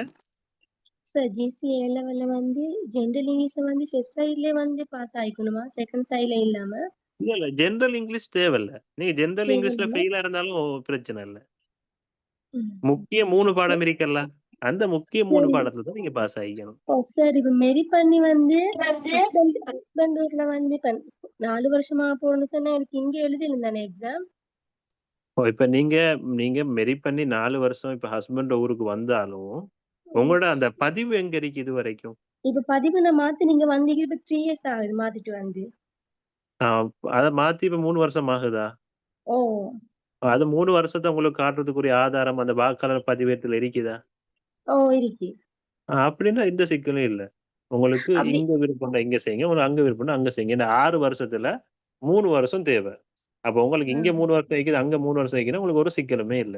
உங்களுக்கு விரும்பின ஒரு பிரிவுல உங்களுக்கு செஞ்சு கொள்ளலாம். ஆனா நீங்க இப்ப இருக்கிற பிரிவுல செய்யறது தான் best. Okay sir. Okay thank you sir. அதே மாதிரி இப்ப நான் வந்து ரீசெண்டா தான் இப்ப என் ஹஸ்பண்டுக்கு ஏரியாவுக்கு மாறினேன். ஆனா இந்த டிஸ்ட்ரிக்ட் வந்து ஒரே டிஸ்ட்ரிக்ட் தான். அது பிரச்சனை இல்லையா? பக்கம் பக்கம் தான் ஊரு. இல்ல டிஸ்ட்ரிக்ட் வந்து அவங்க பார்க்க மாட்டாங்க. டிஸ்ட்ரிக்ட் இல்ல முக்கியம், டிவிஷன். டிவிஷன் தான் முக்கியமே. டிவிஷன் தான் முக்கியம். இப்ப நீங்க ஒரு உதாரணத்துக்கு சொல்ல போனா எந்த ஊர்னு சொல்லுங்கம்மா நீங்க? நான் குருநேகல நான் மாவத்தகம டிவிஷன்ல இருந்து குருநேகல் டிவிஷனுக்கு மாறிக்கிறேன். இப்ப நீங்க குருநாகல் மாவட்டகம டிவிஷன்ல இருந்து குருநாகல் டிவிஷனுக்கு மாறினாலும் அப்ப அவடத்த கிராம உத்தியோகத்தர் பரீட்சைக்குரிய அப்பாயின்மெண்ட் எப்படின்னு சொன்னா அந்த பிரிவு அதான் மெயின். அந்த டிவிஷனல் பிரிவு தான் அவங்களுக்கு முக்கியம். அப்படி நீங்க அப்ளை பண்றதா இருந்தா நீங்க மாவட்டகம டிவிஷன்ல இருந்தா அப்ளை பண்ணணும். நீங்க இந்த பிரிவுக்கு வந்து 3 வருஷம் ஆகல இது வரைக்கும். 3 வருஷம் கம்ப்ளீட் இல்ல. 3 வருஷத்துக்குரிய ஆதாரம் உங்களுக்கு காட்டு. ஏன்னா நீங்க கல்யாணம் முடிச்சுக்கிறது கிட்டது இல்ல. அப்ப ஏல அது கஷ்டம். அப்ப நீங்க போடுறதா கண்டிப்பா மாவட்ட டிவிஷன் மூலமா தான் நீங்க போடணும். அப்பதான் உங்களுக்கு சிக்கல் வராது. இல்லைன்னா இன்டர்வியூல ஷூரா ரிஜெக்ட் பண்ணுவாங்க இதெல்லாம். ஒருவேளை நீங்க குருநாகல் போட்டீங்கன்னு சொன்னா உங்களை இன்டர்வியூல ரிஜெக்ட் பண்ணிடுவாங்க. Okay sir. சார் ஓ இல்ல நான் எஜுகேஷன் டிபார்ட்மெண்ட்ல ஒர்க் பண்றேன். சரி. அப்ப நான் இதுக்கு போட்டா சார் 2 சர்வீஸும் கவுண்ட் ஆகும் அதே மாதிரி. ஓவா அரசு சேவை வைக்கிற எல்லா சர்வீஸுமே கவுண்ட் ஆகும். நம்ம சொன்ன முறையில நீங்க போடணும், அதான் முக்கியம். அப்ளிகேஷனை டவுன்லோட் பண்ணிட்டு ஆபீஸ்ல கொடுத்து உங்களோட நிறுவன தலைவர் ஊடாக அதை நீங்க உறுதிப்படுத்தி உங்களோட பர்சனல் ஃபைல்ல போட்டுரும். அப்படி நீங்க அதாவது நிறுவன தலைவர்கிட்ட உறுதிப்படுத்த சொல்ற என்னன்னா, நிறுவன தலைவர் விருப்பம் தெரிவிக்கிறாரு. அதாவது இவர் இந்த தேவையில இருந்து அந்த தேவைக்கு போறதுக்கு நான் விருப்பம்பா அப்படின்னு அவரோட விருப்பத்தை தெரிவிக்கிறாரு. அதான் அவரோட சைன். அப்ப அவரோட விருப்பத்தை தெரிவிச்சா எனக்கு விடுவிச்சு போகலாம், ஒரு சிக்கல் இல்லப்பா இல்லைன்னு அதான் அது அர்த்தம். சார் எங்கட டிவிஷன்ல வந்துட்டு ஜிஎஸ்டி இடம் இல்லைன்னு சொல்றாங்க சார். அப்ப வேகன்சி இல்ல, அப்ப பக்கத்துல தருவாங்களா சார், இல்ல அப்படி நாங்க எக்ஸாம் செஞ்சு என்ன மாதிரி சார் தருவாங்க? இப்ப உங்களோட ஏரியால ஒரு உதாரணத்துக்கு 30 ஜிஎஸ் பிரிவு இருந்தா அங்க 30 அதாவது 30 பேருமே ஜிஎஸ் இருக்கிறாங்களா, அதுதான் முக்கியம். அப்படி 30 பேருமே இல்ல, சம் டைம் வந்து என்ன சொன்னா ஒர்க் சொல்றது இப்படியும் வீக்கு தானப்பா. சம்டைம் 2 டிவிஷனா ஒரே ஜிஎஸ் பார்ப்பாரு, ஆக்டிங் பார்ப்பாரு. அப்ப அப்படி இருக்க போக்குல 30 பிரிவிக்க போக்குல 26 ஜிஎஸ் தான் இருப்பாங்க. ஆனா அவங்க 4 பேர் வந்து 4 ஏரியாவை ஆக்டிங் பார்த்து கொண்டு இருப்பாங்க. சரி, அப்படி இருக்க போக்குல அது 4 வேர்க்கன்ட் தான் அந்த இடம். அதான் அந்த 4 வேர்க்கன்ட் உங்களுக்கு உங்களோட ஏரியாக்குரியது தான். அப்படி இல்லைன்னு சொன்னா உங்களுக்கு பக்கத்து டிவிஷன் இருக்கல. அப்படி இல்லைன்னு சொன்னா பக்கத்து டிவிஷனுக்கு உங்களுக்கு தாரத்துக்குரிய வாய்ப்பு இருக்குது. வாய்ப்பு இல்லை, பக்கத்து டிவிஷன் தான் தருவாங்க. ஆனா அந்த வேர்க்கன்ட் இல்லைன்றது நான் ஒத்துக்கொள்ள மாட்டேன். வேர்க்கன்ட் எல்லா இடத்துலயும் இருக்குது. Hello sir. ஓ என்னடா சார், ஆன்லைன்ல நான் அப்ளை பண்ணிட்டேன், ஆனா என்னுடைய ஃபார்ம் வந்து டவுன்லோட் ஆகுதுல, இது இஷ்யூவா இருக்குமா? உங்களோட ஃபார்ம் டவுன்லோட் ஆகுது இல்லைன்னு சொன்னா நீங்க திரும்ப ஒரு தடவை போயிட்டு பாருங்க, நீங்க அப்ளை பண்ணது சரியா இல்லையாண்டு. சார் எனக்கும் அது மாதிரி ஆனிச்சு சார். ஓ ஆனா அதுக்கப்புறம் நான் போயிட்டு திருப்பி ஒருக்கா என்ஐசி நம்பர்லாம் கொடுத்ததுக்கு அப்புறம் ஆல்ரெடி என்டர்னு சொல்லி ஆல்ரெடி என்டர்னு வந்ததா? சார் அப்படிதான் உங்களுக்கு இப்ப நீங்க இந்த அப்ளை பண்ணதுக்கு போறோம் எக்ஸாமினேஷன் டிபார்ட்மெண்ட்ல இருந்து உங்களுக்கு சொல்லி ஒரு ரெஃபரன்ஸ் நம்பர் வந்ததா? அந்த ரெஃபரன்ஸ் நம்பரை வச்சு எங்களுக்கு அதை டவுன்லோட் பண்ண இயலும் உங்களோட அப்ளிகேஷன் ஃபார்ம். நீங்க டவுன்லோட் பண்ணிடலாமா? விளங்கல, நாங்கள டவுன்லோட் பண்ணணுமா? அது நீங்க தான் டவுன்லோட் பண்ணணும். உங்களுக்கு தான் உங்க ரெஃபரன்ஸ் நம்பர் என்ன வந்து அது வந்து விழுந்தது. அது ரெஃபரன்ஸ் நம்பரை கொடுக்கவும் டவுன்லோட் ஆகலையே எங்களுக்கு. திரும்ப ஒரு தடவை நம்ம ட்ரை பண்ணா எடுக்கலாம். அப்படியா? சரிங்க. அந்த ரெஃபரன்ஸ் நம்பரை நம்ம அடிச்சு எங்களோட அப்ளிகேஷனை எங்களுக்கு வந்து டவுன்லோட் பண்ணலாம். டவுன்லோட் பண்ணி எடுக்கலாம். விளங்கல, அப்படி டவுன்லோட் ஆகாட்டி என்ன செய்யலாம்? திரும்பி போடணுமா பே பண்ணி? டவுன்லோட் அப்படி உங்களுக்கு பண்ண இல்லைன்னா நீங்க எனக்கு அனுப்புங்க, நான் டவுன்லோட் பண்ணி உங்களுக்கு அனுப்பி வைப்பேன். Okay sir, thank you. சரி. Hello sir. ஓ இப்போ நான் வந்து யூனிவர்சிட்டி போயிட்டு இருக்கேன். 3rd இயர் தான் கம்ப்ளீட் ஆகிருக்கு. நெக்ஸ்ட் இயர் வந்துட்டு பேலன்ஸ் 1 இயர் இருக்கு ஸ்பெஷல் டிகிரி செய்யறதால. இப்போ நான் இதுக்கு போட்டு அங்கே இன்டர்வியூ கால் பண்ணி அந்த டைம் வந்துட்டு கிளேஷ் ஆகுமா சார்? எதுவும் இஷ்யூ இருக்குதா? எந்த ஒரு கிளேஷும் ஆகாது. நான் யூனிவர்சிட்டியில 2nd இயர் இருக்கும் போது தான் கிராம உத்தியோகத்தை பரீட்சை செஞ்சேன். நான் யூனிவர்சிட்டியை முடிச்சிட்டு சரியா வெளியே வாரன். நான் 2017 மார்ச்ல வெளியாகிறேன். என் எஃபெக்டிவ் டேட் 2018 தான் எனக்கு அதுக்குரிய அப்பாயின்மெண்டே கிடைக்குது. அதாவது அந்த ரிசல்ட்ஸ் நம்ம எதிர்பார்க்கறோம் குயிக்கா வரும், குயிக்கா இன்டேக் பண்ணுவாங்கன்றலாம் இல்ல. சரியோ, ரிசல்ட் குயிக்கா வரலாம், ஆனா இன்டேக் பண்றதுக்கு இது இல்ல. சரியா? அடுத்த எந்த வகையிலுமே உங்களுக்கு அந்த ஜாப் வந்து உங்களுக்கு எந்த வகையிலயும் ஒரு சிக்கல் தராது உங்களோட ரிசல்ட்ஸ்ல. நீங்க இப்ப செய்ய இல்லைன்னு சொன்னா பிறகு கவலைப்படுவீங்க, நான் அப்ப சரி அந்த எக்ஸாம் செய்ய இருந்துச்சு என்று. அப்படி கவலைப்பட்டாங்க நிறைய பேர் இருக்கிறாங்க. அதுக்கு அதான் சொல்றேன், நீங்க கண்டிப்பா போட்டு செஞ்சிருங்க. Okay sir. அதுல வந்துட்டு 3 மந்த் அந்த ட்ரைனிங் பீரியட்ங்கிறது நெக்ஸ்ட் இயருக்குள்ளே வருமா சார்? இல்ல அது அந்த ரிசல்ட்ஸ் வந்து ஓவர் டிலே ஆனதுக்கு அப்புறம் வருமா அந்த மாதிரி? இப்ப நீங்க எக்ஸாம் செய்ய போறது டிசம்பர் உதாரணத்தை வச்சுக்கோங்களேம்மா. நீங்க டிசம்பர் செஞ்சா உங்களோட ரிசல்ட்ஸ் வர போறது ஏப்ரல்ல. அப்ப ஏப்ரல்ல வந்தா உங்களை இன்டர்வியூ பண்ண போறாங்க மெய்ல. மெயில இன்டர் பண்ணதுக்கு போது திரும்ப உங்களோட ரிசல்ட்ஸ் வரப்போகுது, அப்பாயின்மெண்ட்லாம் வரப்போகுது 8ஆம் மாசம் இல்லாட்டி 9ஆம் மாசம் தான் உங்களுக்கு பிளேஸ்மெண்ட். நான் சொல்றேன் வேகமா நடந்தா இந்த வேலையை வேகமா நடந்தா இப்படி நடக்கும். அது ஸ்லோவா நடக்க போக்கு சம்டைம் உங்களை வார வருஷம் 10ஆம் மாசம் மாதிரி எடுத்து அந்த டைம்ல 3 மாசத்துல ட்ரைனிங் உங்களுக்கு தந்து ஜனவரியில இருந்து உங்களுக்கு ஒரு டிவிஷன் ஒன்று தந்து செய்யற மாதிரிக்குரிய பிளான் தான் அவங்க செய்வாங்க. Okay sir, thank you. சரி. அடுத்து நீங்க கடைசி ஃபைனல் இயர்னு சொன்ன ஒரு சிக்கல் இல்லையா உங்களுக்கு? சம்டைம்ஸ் சனி ஞாயிறு நிறைய லெக்சர் இருக்கும். ஆக்சுவலி உங்களுக்கு அந்த டைம்ல போயிட்டு வரணும். அண்ட் அந்த லாஸ்ட் 6 மந்த் வந்துட்டு ட்ரைனிங் பீரியட் இண்டஸ்ட்ரியல் ட்ரைனிங் போகணும் சார். அதான் அங்காலே மிஷு இங்காலே அப்படி வருமாங்கிறதா ஒரு டவுட். இல்ல அந்த டைம் நீங்க ட்ரைனிங் போறேன்னு சொல்லி ஒரு சர்டிபிகேட் இருக்கிறது ஒன்றும் பெரிய வேலை இல்லை. நீங்க வேலையை செஞ்சுட்டு இருப்பீங்க, சம்பளம் இங்க சம்பளத்தை 80,000 சம்பளத்தை எடுத்துட்டு இருப்பீங்க. ட்ரைனிங் போனா என்ன ஒரு 10,000 15,000 காசு தான் கிடைக்கும். Maybe sir. அதான் நடக்கும். சம்டைம் ஃப்ரீயா கூட ட்ரைனிங் போவாரும். ஓம் சொல்லுங்க. அந்த கெசெட்ல வந்து எங்களோட டிவிஷன் நேம் இல்லையே சார். உங்களோட டிவிஷன்ல நேமே இல்லையா? இல்ல. ஓகே, அப்ப நீங்க பக்கத்து டிவிஷனுக்கு அப்ளை பண்ணி பார்க்கலாமே. அப்ளை பண்ணலாமா அப்படி? அப்ளை பண்ணுங்க. டிவிஷன் பேர்னா நீங்க பக்கத்து டிவிஷனுக்கு அப்ளை பண்ணுங்க. நீங்க கெசட் ஒரு தடவை ஃபுல்லா வாசிங்க. அதுல இருக்குது சம்டைம் உங்களுக்கு அதுல வேலை வாய்ப்பு சொன்னா பக்கத்து டிவிஷனுக்குரிய ஆட்கள் நம்ம எடுக்கிறதுக்குரிய இது இருக்குன்னு சொல்லி அந்த கெசட்ல இருக்குது. நீங்க அதை ஃபுல்லா வாசிங்க. சரியா? கெசட் ஒரு தடவை. நான் இன்னும் அப்ளை பண்ணல. ஆன்லைன்ல தான் நான் போடணும். கண்டிப்பா ஆன்லைன். இப்ப அரசாங்கத்துல கொள்கை எடுத்து பாருங்களேன். அரசாங்கத்துல கொள்கை என்ன கொள்கை? இப்ப யாருக்கு சொல்ல இல்ல அரசாங்கத்துல கொள்கை என்ன? இப்ப வளமான நாடு அழகான வாழ்க்கை. வளமான நாடு அழகான வாழ்க்கை. இந்த அழகான வாழ்க்கையை அவங்க உருவாக்குறதுக்கு 3 செயற்திட்டங்கள் அரசாங்கம் வச்சிருக்கிறாங்க. என்ன? கொண்டு வந்து வறுமை ஒழித்தல், அடுத்தது டிஜிட்டலைசேஷன், அடுத்தது கிளீன் ஸ்ரீலங்கா. இந்த 3 செயற்திட்டங்களூடாகத்தான் அவங்க அந்த வளமான நாடு அழகான வாழ்க்கை என அந்த கொள்கைக்கு அவங்க போறாங்க. அதான் நேஷனல் பாலிசி. அப்ப டிஜிட்டலைசேஷன் சொல்றது என்னன்னு சொன்னா உங்களை வந்து டிஜிட்டல் பண்றாங்க. அவங்க அரசாங்கம் டிஜிட்டல் பண்ணி கொண்டு இருக்கிறாங்க. அதுதான் அவங்க கெசட்ல போட்டிக்கிறாங்க. நீங்க ஆன்லைன் மூலமா தான் அப்ளை பண்ணணும். ஏன்னா ஆன்லைன் மூலமா தான் அப்ளை பண்ண முடியும். வேற மாதிரி அப்ளை பண்ண உங்களுக்கு இயலாது. ஆகவே கண்டிப்பா ஆன்லைன் மூலமா தான் அப்ளை பண்ணணும். சரியோ? எப்படின்னு நான் உங்களுக்கு சொல்லி தரேன். அது ஒரு சிக்கல் இல்லை. அது ஒரு ஈஸி மெத்தட்.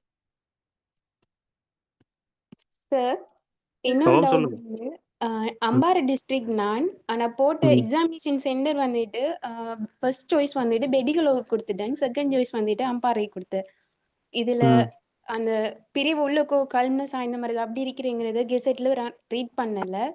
அதால பெடிகளோ ஃபர்ஸ்ட் சாய்ஸா கொடுத்துட்டேன். இப்ப அவங்க பார்த்துட்டு ஊரோட சம்பந்தப்பட்ட மாதிரி எக்ஸாமினேஷன் சென்டர் மாத்துவாங்களா இல்ல நம்ம போட்ட ஃபர்ஸ்ட் சாய்ஸுக்குரிய இடம் தானே கிடைக்க வரும்?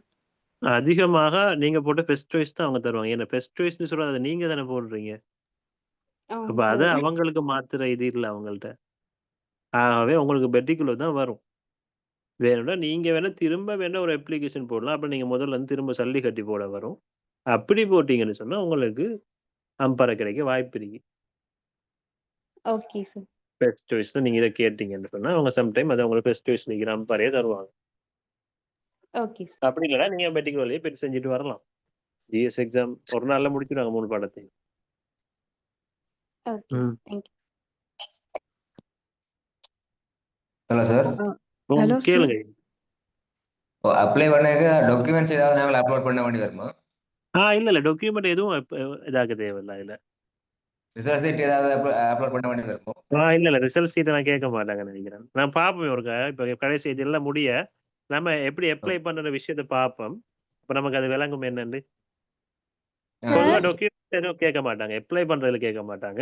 அதெல்லாம் இன்டர்வியூல தான் உங்களோட டாக்குமெண்ட்ஸ் எல்லாம் பார்ப்பாங்க. ஓம் ஐயா சொல்லுங்கம்மா. சார். ஓம் சார். எனக்கு O level ரிசல்ட் ஃபர்ஸ்ட் மேத்ஸ்க்கு சரியா விளங்கல. உங்க O level ரிசல்ட் ஓமா கொஞ்சம் பொறுங்கம்மா. நீங்க சொன்னது சரியா விளங்கல. O level ஃபர்ஸ்ட் எனக்கு கொஞ்சம் கவரேஜ் இஷ்யூ ஆயிடுதுன்னு நினைக்கிறேன். ஓ லெவல்ல ஃபெஸ்ட் சைடுல உங்களுக்கு என்னது சொல்றீங்க? மெட்ஸ்ல எஸ்சி இல்லையோ? இப்ப விளங்குதா சார்? இப்போ விளங்குது சொல்லுங்க. சைடா வந்துச்சு.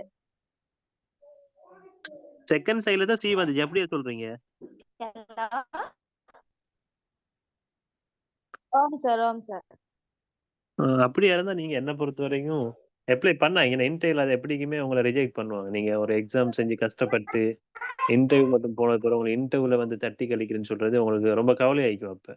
வேணா நீங்க ஒரு அனுபவத்துக்காக நீங்க அப்ளை பண்ணி அந்த எக்ஸாமை செய்யுங்க. அது ஒரு நல்ல அனுபவத்தை உங்களுக்கு தருமே ஒழிய கண்டிப்பா. அதாவது இப்ப நான் சொல்றேன், நான் வந்து மதவாச்சில இருந்து அப்ளை பண்ணி ஜிஎஸ்க்கு போனேன். அப்ப வேக்கன் 7 வேக்கன் 14 பேர் இன்டர்வியூக்கு எடுத்தாங்க. அப்ப அந்த 14 பேர் வேக்கன்ட் எடுத்ததுல ஒருத்தர் வந்திருந்தார். அவருக்கு வந்து ஃபெஸ்ட் சைடுல மெட்ஸ்ல வந்து எஸ் தான் இருந்தது உண்மையா. அவன் இன்டர்வியூலயே அவங்க அவடத்தையே அனுப்பிட்டாங்க. நீங்க போங்கன்ட்டு. Okay sir. நடந்த விஷயத்த சொல்றாங்க உங்களுக்கு. Okay sir. சரியோ அப்ப உங்களுக்கு இதெல்லாம் தெளிவு தானே? வேற எதுவும் டவுட்கள் இருக்குதாமா? ஹலோ சார், இதுல எக்ஸாம் வந்துட்டு கடும் கஷ்டமா வரும் எல்லாரும் சொல்றாங்களே. நல்லாவே அது பச்சை போய் ஆகும். உங்களுக்கு ரொம்ப ஈஸியா வரும் எக்ஸாம். நீங்க தான் அத ஈஸியா தான் எல்லாருக்கும் வரப்போகுது. இப்போ உங்களோட எக்ஸாம் பொறுத்த வரைக்கும் ஈஸி, கஷ்டம் இல்லை, ஈஸி. ஆனா என்னன்னு சொன்னா நீங்க ஹை லெவல்ல ஸ்கோர் பண்ணணும். அதான் இங்க நினைக்கிற உங்களுக்கு இருக்கிற போட்டி. அதாவது எக்ஸாமை பொறுத்தவரையும் பேப்பர் ஈஸியா தான் ஈக்கும். என்ன விட நமக்கு தெரியாம இருக்கு. அவ்வளவுதான் வித்தியாசம். அது சொல்லி விட நமக்கு தெரிஞ்சா பேப்பர் ரொம்ப ஈஸியா தான் எங்களுக்கு கிடைக்க போதும். அடுத்தது என்னடா ஸ்கோர் பண்ண போறீங்க. நீங்க 5 பேர்ல 10 பேர் வர அந்த 10 பேர் பெஸ்ட் அந்த 10 பேர் உள்ளுக்கு பெஸ்ட் 10 பேர்லாம் டார்கெட் பண்ணாங்க. உங்களுடைய டிவிஷன்ல நீங்க தான் பெஸ்ட் ஒரு ஆள். அந்த ஒரு ஆள் வாரத்துக்கு தான் நீங்க ட்ரை பண்ணணும். அப்படி வாரத்துக்கு நீங்க முயற்சி செய்யுங்க, படிங்க, தயார்படுத்த செய்யுங்க. கண்டிப்பா உங்களுக்கு கிடைக்கும் அந்த பொசிஷன். அந்த அளவுக்கு ட்ரெயின் பண்ணுவாங்க தானே கிளாஸ்ல? கிளாஸ்லம்மா உங்களை வந்து அவங்க உங்களுக்குரிய முழு வழிகாட்டுதலும் தருவாங்க. நான் உட்பட உங்களுக்குரிய என்ன உங்களுக்கு செய்யணுமோ எல்லாமே நம்ம செய்வோம். ஆனா உங்களுக்கு பதிலா எக்ஸாம் செய்யறது நம்ம இல்லையே, நீங்க தான் செய்ய போறீங்க. அப்ப உங்களோட பக்கத்துல உங்களோட முயற்சி ரொம்ப முக்கியம். சரியா? நீங்க எந்த அளவுக்கு முயற்சி செய்றீங்களோ அந்த அளவுக்கு நீங்க வெற்றி பெறுவீங்க.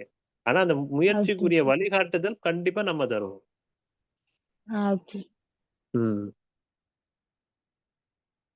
Hello sir. ஓம் சொல்லுங்க.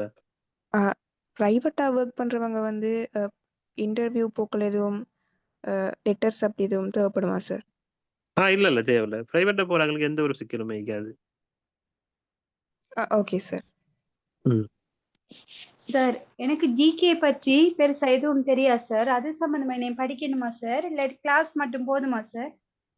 இல்லம்மா, கிளாஸை பொறுத்த வரைக்கும் கிளாஸ்ல இப்ப ஜிகே நான் தானே செய்யறது. ஜென்ரல் நாலேஜை பொறுத்த வரைக்கும்மா உங்களுக்கு நான் ஜென்ரல் நாலேஜ் பேசிக்ல இருந்து அழகா சொல்லி தந்து கொண்டு போவேன். சரியா? ஆனா இந்த குறிப்பிட்ட 2 மாசத்துக்குள்ளுக்கும் 100க்கு 100% ஜென்ரல் நாலேஜ்னு சொல்றது எனக்கு உங்களுக்கு தந்து முடிக்க முடியாது. இந்த ஜென்ரல் நாலேஜ்னு சொல்றது ஒரு பாரிய பரப்பு. அதுக்கு ஒரு சிலபஸ் இல்லை. இப்ப ஐக்கியூன்னு சொன்னா ஐக்கியூக்கும் இந்த லெவல் உள்ளுக்கு இப்படிதான் வரும்னு சொல்ல இயலும். ஜென்ரல் நாலேஜ் இப்படித்தான் வரும்னு சொல்ல இயலும். இருந்தாலும் நமக்குரிய அனுபவத்துல நம்ம செய்வோம் அதை. சரியா? ஆனா நம்ம தாரது உட்பட நீங்க உங்களோட பக்கத்தால முயற்சி செய்யணும். அந்த நீங்க எப்படி முயற்சி செய்யணும்ன்றது சம்பந்தமான வழிகாட்டுதல் நம்ம உங்களுக்கு தருவோம். அது இல்லாம ஒரு எக்ஸாம் பேப்பருக்குரிய ப்ரிப்பரேஷன் எப்படி செய்யணும்ன்றது நம்ம தெளிவா உங்களுக்கு தருவோம். நீங்க என்ன பொறுத்த வரைக்கும் நீங்க கிளாஸை பொறுத்த வரைக்கும் நீங்க அதை பத்தி யோசிக்க தேவையில்லை, பயப்பட தேவையில்லை. ஏன்னா உங்களுக்கு சரியான முறையில உங்களை வழிகாட்டுவோம். அதை பத்தி நீங்க யோசிக்கவே வாங்க. ஆனா உங்களோட முயற்சி இருக்கணும். அது ரொம்ப முக்கியம். அந்த கிளாஸை மட்டும் நம்பி இருக்க கூடாது. சார் நான் உங்களோட ஜிகே கிளாஸ் வந்திருக்கிறேன் சார். ஐஆர்எஸ் எக்ஸாமுக்கு வந்திருக்கிறேன். நீங்க கெஸ் பண்ணி தந்ததுல ஒரு 35 கேள்வி வந்திருக்கேன் எனக்கு எக்ஸாமுக்கு. இப்போ பொதுவா நமக்கு தெரியும் தானே எப்படி ஒரு பேப்பர் எடுக்கிறேன்னு சொன்னா அவங்க எந்த சிஸ்டம்ல எடுப்பாங்கன்னு சொல்லி நமக்கு தெரியும். இப்ப இது வந்து ஐஆர்டின்னு சொல்றது அது கொஞ்சம் ஒரு போட்டி கூடின ஒரு எக்ஸாம், ஹை லெவல் எக்ஸாம். இப்ப ஐஆர்டி ரிசல்ட் கிட்டத்துல வெளியே வரும். இப்ப அது கமிஷன் போட்டு தான் இருக்கிறாங்க. வருமா சார் கிட்டத்துல? அது ரிசல்ட்ஸ் உங்களுக்கு பேப்பர் திருத்தி மார்க்ஸ் எல்லாம் போட்டு லிஸ்ட் 100 பேர்ல 104 பேர்ல லிஸ்ட் செஞ்சு, அதாவது இப்ப பப்ளிக் சர்வீஸ் கமிஷனுக்கு அனுப்பிட்டாங்க. அதை பப்ளிக் சர்வீஸ் கமிஷன்ல இப்ப அது வந்து எப்ரூவ்க்காக வெயிட் பண்ணி கொண்டு இருக்குது. அது எப்ரூவ் பண்ணதும் டிபார்ட்மெண்ட்டுக்கு போகப்படும். டிபார்ட்மெண்ட் போனதோட டிபார்ட்மெண்ட்ல இருந்து இந்த மந்த்துள்ளுக்கு உங்களுக்கு ஐஆர்டி ரிசல்ட்ஸ் அவுட் ஆகும். Okay sir. IRD results out ஆகி இன்டர்வியூ இந்த மாசமே வைப்பாங்க. Hello sir. சொல்லுங்க. எந்த மீடியம்ல சார் அப்ளிகேஷன்ல போடுற மீடியமா இல்லாட்டி எல்லாத்துக்கும் பொதுவா ஒரு மீடியம்ல எக்ஸாம் செய்ய வருமா சார்? எக்ஸாம் வந்து நீங்க போட போற மீடியம்ல தான் நீங்க செய்ய போறீங்க. ஒரு உதாரணத்துக்கு தமிழ், சிங்களம், இங்கிலீஷ் 3 லாங்குவேஜுக்கு தானே. இதுல உங்களுக்கு எந்த லாங்குவேஜ் வேணும்? தமிழ் லாங்குவேஜ்னு சொன்னா தமிழ் லாங்குவேஜ் நீங்க போட்டீங்கன்னா 3 பேப்பருமே உங்களுக்கு தமிழ் லாங்குவேஜ்ல தான் வரும். Okay sir. Okay, thank you. அஸ்ஸலாமு அலைக்கும் சார். வலைஸ்லாம். சொல்லுங்கம்மா. நான் டிகிரி ஒன்று செஞ்சுருக்கேன், பேராசிரியர் டிகிரி முடிச்சிருக்கேன். எங்களுக்கு இந்த கிளாஸ் வந்து டீச்சிங் இதுக்கும் ஹெல்ப்ஃபுல்லா இருக்குமா? நான் வடமத்திய மாகாணம் வடமத்திய மாகாண டீச்சிங் எக்ஸாம் பொறுத்த வரைக்கும் அவங்களோட இது வந்து கல்விசார் பொது அறிவு தானே வரும். கொமன் ஜிகே வராதே. அவங்களோட கல்விசார் பொது அறிவு தான் வட மத்திய மாகாணமா நோட் சென்டர். இன்னும் நோட் சென்டர் இது வரைக்கும் உங்களுக்கு டீச்சிங் கோல் பண்ண இல்ல, கிட்டத்தட்ட கோல் பண்ணுவாங்க.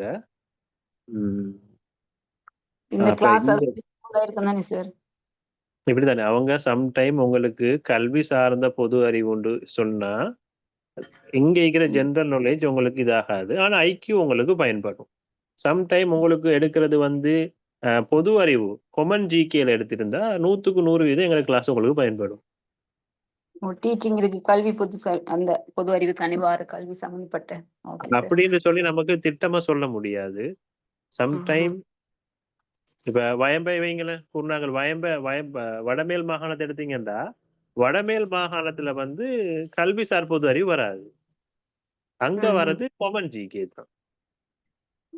அப்படி மாகாணத்துக்கு மாகாணம் அது மாறுபடும் எந்த இதுல எடுக்கிறாங்கன்றது. சம்டைம் அது எக்ஸாமை பொறுத்து அவங்க மாத்துறதுக்குரிய வாய்ப்பு இருக்குது. கொமன் ஜிகேயும் போடலாம், சம்டைம் இதுலயும் போடலாம். ஆனா நீங்க இப்ப எந்த ஒரு இதா இருந்தாலும் நான் என்னுடைய தனிப்பட்ட கருத்து, என்னுடைய அனுபவத்துல சொல்ற விஷயம் என்னன்னா, எந்த எக்ஸாம் இருந்தாலும் பரவாயில்ல, அப்ளை பண்ணுங்க. முதல்ல அப்ளை பண்ணுங்க. இது முதலாவது விஷயம். பயப்படாம போயிட்டு அந்த எக்ஸாமை செய்யுங்க. இது 2வது விஷயம். கிடைக்குதா கிடைக்கலன்னு இது 2வது. ஆனா நீங்க கண்டிப்பா அப்ளை பண்ணுங்க, போயிட்டு எக்ஸாமை செய்யுங்க. கிடைச்சா அந்த ஜொப் எடுக்கிறதா இல்லையானது அதுக்கு பிறகு யோசிங்க. அப்படி நீங்க கிடைச்சா அந்த ஜொப் உங்களுக்கு கிடைக்கலன்னா அது ஒரு நல்ல ஒரு அனுபவம். அடுத்த முறை பரீட்சை செய்யறதுக்கு ஒரு நல்ல ஒரு அனுபவத்தை உங்களுக்கு தரும். சரியா? Okay sir. வணக்கம் சார். சொல்லுங்க. என்ன சொன்னா சார், ஃபர்ஸ்ட் டேல மெட்ஸ் இருந்து செகண்ட் சைடே பாடமும் அதுல மெட்ஸ் கிரெடிட் இருந்தா அக்செப்ட் பண்ணுவாங்களா சார்? இல்ல, அக்செப்ட் பண்ண மாட்டாங்க. எப்படி சொல்றீங்க நீங்க? ஒரே சீட்ல வந்து ஃபர்ஸ்ட் டேல மெட்ஸ் வந்து செகண்ட் சைடுல வந்து ஒரே சீட்ல 6 பாடம் இருந்தா ஒரே தடவையில இல்ல, அதை ஏத்துக்கொள்ள மாட்டாங்க. ஒன் சீட்ல எடுக்க மாட்டாங்க. என்ன சார் ஒன் சிட்டிங்கா? நீங்க அதான் எல்லா பாடத்தையும் திரும்ப செய்றீங்க அப்படியா? எல்லா பாடத்தையும் திரும்பி செய்து ஒரே சீட்ல இருக்கு 3 இயர்ஸ். ஓகே. அப்படின்னா நீங்க அப்ளை பண்ணுங்க. எனக்கு உறுதியா அதை சொல்ல முடியாது எனக்கு, ஆனா அப்ளை பண்ணுங்க. அப்ளை பண்ண விட்டுறாங்க. Okay sir. சார், இன்டர்வியூ மார்க்ஸ்ல ஸ்போர்ட்ஸ் ஸ்கில், கம்ப்யூட்டர் நாலேஜ் எல்லாம் இல்லாட்டி என்ன செய்யறது சார்? எக்ஸாமுக்கு ட்ரை பண்றது நல்லமா சார்? இல்ல, இப்ப எப்படி சொல்றேன், இப்போ உங்களுக்கு நீங்க இல்லைன்னு நினைக்கிற மாதிரிதான் அந்த பெஸ்ட் நல்லா சொல்றேன்னு 5 பேர் எடுக்கிறதுல 10 பேர் தானே இப்ப இன்டர்வியூ எடுக்க போறாங்க. அப்ப அந்த 10 பேருமே நல்ல எக்ஸாம் செஞ்சு தானே வர போறாங்க. அந்த 10 பேர் நல்லா செஞ்சு வர எல்லாத்தையுமே என்ன பொறுத்த வரைக்கும் அதுல 100க்கு 90% ஆட்கள்கிட்ட அது ஒன்றுமே இருக்காது. அவங்கள்ட்ட ஸ்போர்ட்ஸ் சர்டிபிகேட் இருக்காது. 100க்கு 90% மிச்ச 10% இருக்கிறாங்க. ஸ்போர்ட்ஸும் நல்லா செஞ்சு நல்லா படிச்சு கொண்டு இந்த எக்ஸாமுக்கு இன்டர்வியூக்கு வராக்கள் இருக்கிறாங்க. இல்லாம இல்ல, நிறைய பேர்ட்ட இப்ப இந்த 50 மார்க்ஸ் யாரும் கிடைக்கல. ஒரு 25-30 மார்க்ஸ் 35 மார்க்ஸ் சொல்லுக்குதான் ஒரு ஆளுக்கு எடுக்கக்கூடிய மார்க்ஸ். நீங்க ஆல்ரெடி நீங்க அந்த ஜிஎஸ் எக்ஸாம்ல டாப் லெவல் ஸ்கோர் நீங்க பண்ணியிருந்தா உங்களை யாருக்கும் ஓவர்டேக் பண்ணி போகல. அது சொல்லி அது ஒரு சிக்கல் ஆகாது உங்களுக்கு. Okay sir. நம்ம செய்யற எக்ஸாம் 3 பாடத்தை நல்லா செய்வோமே, நல்ல மார்க்ஸ் தானே வரும். எக்ஸாம்ல எக்ஸ்கியூஸ் நல்ல மீ ஸ்கோர் பண்ணா எக்ஸாம் நல்ல ஸ்கோர் எடுக்கணும். சார். எக்ஸ்கியூஸ் மீ சார், சொல்லுங்க. ரெஜிஸ்டர் எக்ஸாம் பத்தி கொஞ்சம் சொல்ல முடியுமா சார்?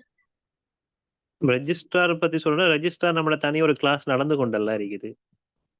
நான் அந்த ரெஜிஸ்ட்ரார் சம்பந்தப்பட்டது எல்லாமே ரெஜிஸ்ட்ராரை நான் சொல்லி கொண்டு இருக்கிறேன். அவங்களுக்குரிய வழிகாட்டுதல்ல இருந்து எல்லாமே தெளிவா போய் கொண்டு இருக்குது. அப்ப ரெஜிஸ்ட்ரார் சம்பந்தமா சொல்லணும்னா ரெஜிஸ்ட்ராருக்குரிய எக்ஸாம் உங்களுக்கு கண்டிப்பா வார மாசம் ஃபர்ஸ்ட் வீக் நடக்கிறதுக்குரிய வாய்ப்பு இருக்கு. ஒர்க் பத்தி டீடைல் சொல்ல முடியுமா சார்? என்னம்மா? அந்த ஒர்க் பத்தி கொஞ்சம் டீடைல் சொல்ல முடியுமா? அப்ப நான் வந்துமா எப்படி சொல்றேன், ஏன்னா யூடியூப் சேனல் ஒன்று இருக்குது, ஜிகே ஸ்குவாட்னு சொல்லி. சரியா? அந்த ஜிகே ஸ்குவாட்ல நான் அந்த பதிவாளர் சேவை தொடர்பா இது மாதிரி ஒரு விளக்கம் ஒன்று போட்டு அந்த பதிவாளர் சம்பந்தமா நான் அதில் போட்டு வச்சுக்கிறேன். நீங்க அதை ஒரு தடவை பார்த்தீங்கன்னா உங்களுக்கு தெளிவா. Okay, thank you sir. சரி. சார் இந்த கிளாஸ்ல ஜாயின் ஆயினா அந்த ரெஜிஸ்டர் சர்வீஸ் எக்ஸாம் ஈஸி ஆயிக்குமா? ஓகே, ஒரு பிரச்சனை இல்லை உங்களுக்கு. ஏன்னு சொன்னா இதுல சில பாடங்கள் கொமனா போகும். சில ஜிகே, அதாவது ஐக்யூ 2 பாடம் கொமனா போகும். அதே போல ஜிகேல 2 கிளாஸ் கொமனா போகும். சரியா? இது எல்லாமே உங்களுக்கு ரொம்ப யூஸ்ஃபுல்லா இருக்கும். அந்த ஜிகேக்கும் யூஸ்ஃபுல்லா இருக்கும், கிராம உத்தியோகத்திற்கும் யூஸ்ஃபுல்லா இருக்கும். ஆனா என்னன்னு சொன்னா அந்த கொமனா போற சப்ஜெக்ட் கொஞ்சம் வேகமா போகும். ஜிஎஸ்க்குன்னு போற கிளாஸ் கொஞ்சம் ஸ்லோவா போகும். ஏன்னா ஜிஎஸ்ன்னு சொல்ற போக்குல பேசிக் லெவல்ல இருந்து அழகா தரணும் நம்ம அந்த விஷயங்களை. ஏன்னா அந்த ரெஜிஸ்ட்ரார் சர்வீஸ் இல்லைன்னா எஸ்எல்ஏ செய்கிற ஆக்கள லெவலுக்கு ஜிஎஸ் ஆக்களை கொண்டு போயிடலாம், அது கஷ்டம் அது. அப்போ அவங்கள வந்து நாங்கள் ஒரு லெவலில் தான் கொண்டு வருவோம், கொண்டு வந்து அந்த லெவலில் சேர்ப்போம். அந்த டைமுக்கு அது ஓகே ஆகும். மற்ற வகையில் ஒரு சிக்கல் இல்லை. 100க்கு 100% யூஸ்ஃபுல் இல்லாமல் போகாது. இந்த ஒரு நீங்கள் படிக்கிறது ஒரு காலமும் உங்களுக்கு பலனளிக்காம போயிடாது. சார் இந்த இருக்கிற டிப்ளமான்றது நாங்க பிரைவேட்ல செஞ்சிருந்தா ஓகே தானே? English diploma, AI, IT diploma, அது பிரச்சனை இல்லை. லீடர்ஷிப் ப்ரோக்ராம் வந்து நான் யூனிசெஃப் இதுல செஞ்சிருக்கேன், அதெல்லாம் ஓகே தானே? அந்த சர்டிபிகேட் அதுக்கெல்லாம் இன்டர்வியூல மார்க்ஸ் கிடைக்குமா? நம்ம எப்பயுமே நம்ம இப்ப மார்க்ஸ் நம்ம அது இன்டர்வியூ 2வது கட்டம் தானே நம்மட. 1வது கட்டம் எங்கட இந்த பரீட்சையில அந்த டிவிஷன்ல பெஸ்ட் மார்க்ஸ் எடுத்து நான் வரணும்பா, அதான் முக்கியம். நான் உங்களுக்கு நிறைய விஷயம் சொல்லல இந்த கிராம உத்தியோகத்தர் பதவி தொடர்பா. அந்த பதவியில நிறைய விஷயம் இருக்கு, அது நீங்க அதுக்குள்ள போயிட்டு அனுபவிச்சாதான் வழங்கும். எனக்கு சொல்ல இயலாது, ஒரு வீடியோல சொல்ல இயலாது, அது எனக்கு பிரபல்யப்படுத்தவும் இயலாது. சரியா? இந்த நிறைய விஷயம் இருக்கு அந்த பதவியை போயிட்டு அனுபவிக்கிறார்களுக்கு தான் அது வேணும். ஒரு உதாரணத்துக்கு வைங்க, சும்மா ஏதோ உங்களோட நம்ம கதைக்கிற மாதிரி வச்சுக்கோங்களேன், ஜஸ்ட் ஒரு கலந்துரையாடல் தானே. இப்ப ஒரு ரணில் விக்ரமசிங்கே வச்சுக்கோங்களேன். ரணில் விக்ரமசிங்கிட்ட எவ்வளவு காசு இருக்குது? கோடிக்கணக்கான காசு அவன்கிட்ட இருக்குது. அப்ப அவனுக்கு ஒரு பதவி தேவை, அந்த ஜனாதிபதினு சொல்ற பதவி இல்லாட்டி பிரதமர் பதவின்றது அவனுக்கு முக்கியமா? அப்ப வாழ்றதுக்கு, இதுக்கு போறவங்க வாழ்றதுக்கு தேவையா? அது தேவையில்லை அவனுக்கு. ஏன்னா அவனுக்கு பதவிக்குரிய தேவை என்ன நினைக்கிறேன், அந்த அதிகாரம். அந்த அதிகாரம் அவனுக்கு வேணும்ன்றதுதான் அவன்கிட்ட தேவை. அவன்கிட்ட போதுமான அளவு காசு இருக்கு, சல்லி இருந்த போதிலும் அவனுக்கு அந்த பதவி அந்த அதிகாரத்துலதான் அவனுக்கு ஆசை இருக்குது. ஏன்னா அதை விட பெரிய போதை இல்லை. அதை சுற்றிதான் அந்த விஷயம். அதே போலதான் அந்த ஜிஎஸ்ன்னு சொல்றது ஒரு பதவி, அது ஒரு அதிகாரம். அந்த அதிகாரத்தை நீங்க கையில எடுத்துட்டீங்க, அந்த பதவியை நீங்க கையில எடுத்துட்டீங்க சொன்னா நீங்க அதுக்கு மேல ஒரு அதிகாரத்தை தான் நீங்க தேடுவீங்க ஒழிய ஒரு காலமும் கீழே தேட மாட்டீங்க. அது அதிகாரத்தை ருசிக்கிற ஆக்களுக்கு தான் அது ருசி விளங்கும். அது சொல்லி புரிய வைக்க முடியும். சொல்லுங்க வாலேஸ்லாம் சொல்லுங்க சார். நான் இந்த 2023ல ஜிஎஸ் எக்ஸாம் எழுதி 116 மார்க்ஸ் வந்துச்சு சார். அப்ப 2 பேப்பர் தானே வந்தேன், இப்ப 3 பேப்பர். ஒரு பாடத்துல அப்ப 2 பாடம் இப்ப 3 பாடம். எந்த அளவுக்கு கட் அவுட் எடுத்தா கொஞ்சம் போதுமா இருக்குன்னு சொல்ல முடியுமா? என்னை பொறுத்த வரைக்கும் நீங்க இப்ப 3 பாடம்னு சொல்லும் போது குறைஞ்சபட்சம் ஒரு 190, குறைஞ்சபட்சம் நீங்க 190க்கு மேல ஸ்கோர் பண்ணணும். 200க்கு மேல ஸ்கோர் பண்ணீங்கன்னா உங்களுக்கு கன்ஃபார்ம் மாதிரி தான் அந்த பதவி. அப்போ ஒவ்வொரு பாடத்திலையும் சராசரி ஒரு 65 அதுக்குள்ள ஸ்கோர் பண்ண சராசரியா 65க்கு மேல எடுக்கணும். அது பெரிய விஷயம். என்னை பொறுத்த வரைக்கும் ஜெனரல் நாலேஜ் 70க்கு மேல ஸ்கோர் பண்ணக்கூடிய ஒரு பேப்பர். சரியா? ஜென்ரல் நாலேஜ் வந்து 70க்கு மேல ஸ்கோர் பண்ணக்கூடிய ஒரு பேப்பர். ஐக்யூவும் கிரகித்தலும் அது உங்களோட திறன். அது ஜென்ரல் நாலேஜ் நீங்க எவ்வளவு படிச்சு நினைவு வச்சுக்கிறீங்களோ அதை வச்சு செஞ்சிருவீங்க. சார் எனக்கு ஐக்யூ தமிழ் மாதிரி சார், ஆனா ஜிகே தான் கஷ்டமா இருக்கு சார். உங்களுக்கு அப்ப நீங்க யோசிக்காம எங்களோட கிளாஸ் வாங்க, உங்களுக்குரிய பதவி ஜிஎஸ் நினைச்சுக்கோங்க. கண்டிப்பா செய்யுங்க. உங்களுக்கு ஜிகேல நீங்க 70க்கு மேல ஸ்கோர் பண்றதுக்குரிய முழு பொறுப்பு எடுத்து நான் உங்களுக்கு படிச்சு தருவேன். நான் எக்ஸாம் செஞ்சேன் சார். எனக்கு தமிழ்ல 78 சார், ஐக்யூல வந்துட்டு 60 வந்து இருந்துச்சு. எல்எல்பி எக்ஸாம்ல ஐக்யூல 78, தமிழ்ல 78 வந்து இருந்துச்சு. ஆனா ஜிகே தான் கொஞ்சம் கவுத்துட்டு. சரி, அது ஒரு விஷயம் இல்ல. உங்களுக்கு நல்ல அனுபவம் இருக்கு தானே, நல்ல இதுகள் எடுக்கலாம். சரியா? இப்ப உங்களுக்கு இந்த ஆன்லைன்ல எப்படி அப்ளிகேஷன் போடுறது சம்பந்தமா தெரிஞ்சுக்கொள்ளணுமா சார்? எல்லா டிவிஷன்லயும் வேகன்சி இருக்குமா? பொதுவா எல்லா டிவிஷன்லயுமே வேகன்ட் இருக்கியாப்பா? சார் உங்களோட இப்ப கிளாஸ் உங்களோட டிவிஷன்ல நீங்க உங்களோட ஜிஎஸ்ட கேட்டீங்கன்னா, ஒரு ஜிஎஸ்ட கேட்டா அவர் சொல்லுவாரு, இந்த இந்த இங்க எல்லாம் இவ்வளவு வேகன்ட் இருக்குன்னு அவர் சொல்லுவாரு. Okay sir, thank you. Sir சொல்லுங்க. எக்ஸாம்ல வந்துட்டு நல்ல ஸ்கோர் வந்துட்டு எடுத்தாலும் இப்போ நம்ம இன்டர்வியூல வந்துட்டு எத்தனை மார்க்ஸ் எடுக்கணும் சார்? அது எனக்கு சொல்ல முடியாதம்மா. ஏன்னு சொன்னா நீங்க இன்டர்வியூல யார் யார் எத்தனை மார்க்ஸ் எடுப்பாங்கன்னு எனக்கு தெரியாது. அதனால எனக்கு கண்டிப்பா சொல்லல. ஆனா குறைஞ்சபட்சம் உங்களுக்கு இன்டர்வியூல எப்படிக்குமே 25க்கு மேல கிடைக்கும். இன்டர்வியூல நிறைய மார்க்ஸ் வரும் உங்களுக்கு. இப்போ சாதாரணமா வரும். அப்ப அப்படின்னு சொல்ல போக உதாரணம் சொல்ல போனா, நீங்க இன்டர்வியூல குறைய மார்க்ஸ் எடுத்தா உங்களுக்கு 25 மார்க்ஸ் கிடைச்சிட்டு வச்சுக்கோங்க. குறைய மார்க்ஸ் எடுத்து 25. கூடு நாள் எடுத்திருப்பாரு, மிஞ்சி போனா ஒரு 40 மார்க்ஸ் எடுத்திருப்பாரு. அப்ப உங்களுக்கும் அதிகமா புள்ளி எடுத்தவருங்க இடையில வித்தியாசம் ஒரு 15 புள்ளி தான் இருக்கும். அதிகமா எடுத்து ஒரு நபரை தான் நான் சொல்றேன்னா. அப்ப எக்ஸாம்ல நீங்க ஒரு உதாரணத்துக்கு 10 மார்க்ஸ் கூட இருந்தீங்கன்னாலே போதுமானது. அந்த பதவி உங்களுக்கு கிடைக்கும்ன்றதுக்கு.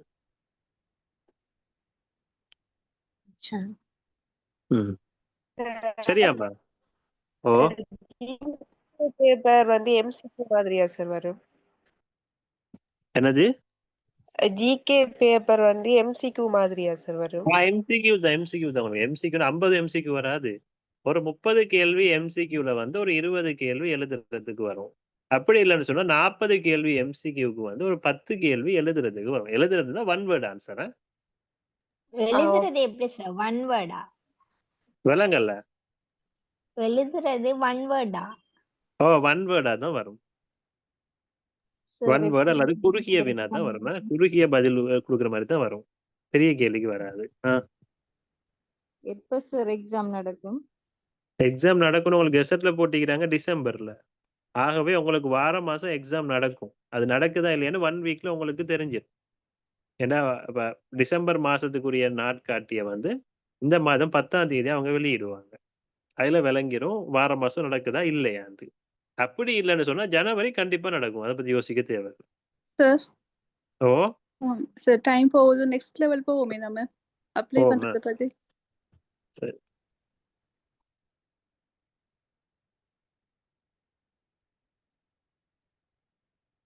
அப்ளை பண்றதுக்கு நீங்க முதல்ல செய்யணும், எக்ஸாமினேஷன் வெப்சைட்டுக்கு போங்க. இந்த டொனட்ஸ்ன்னு சொல்றது இது வந்து எக்ஸாமினேஷன் வெப்சைட். இதுக்கு போனீங்கன்னு சொன்னா 19 11 சொல்றது அவங்களோட குறுகிய தொலைபேசி இலக்கம். இப்படி நீங்க கீழே வரும்போது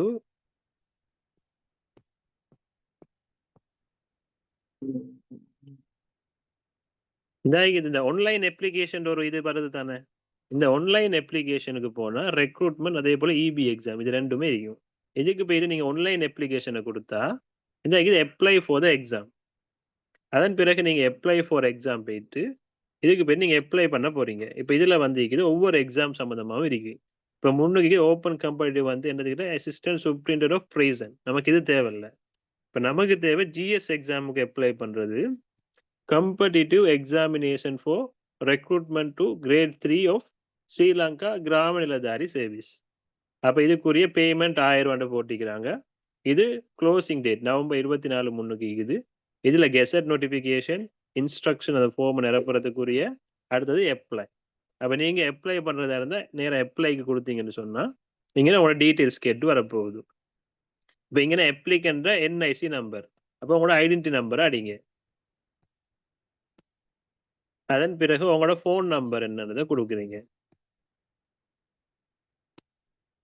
அதன் பிறகு உங்களோட மெயில் ஐடியை கொடுங்க.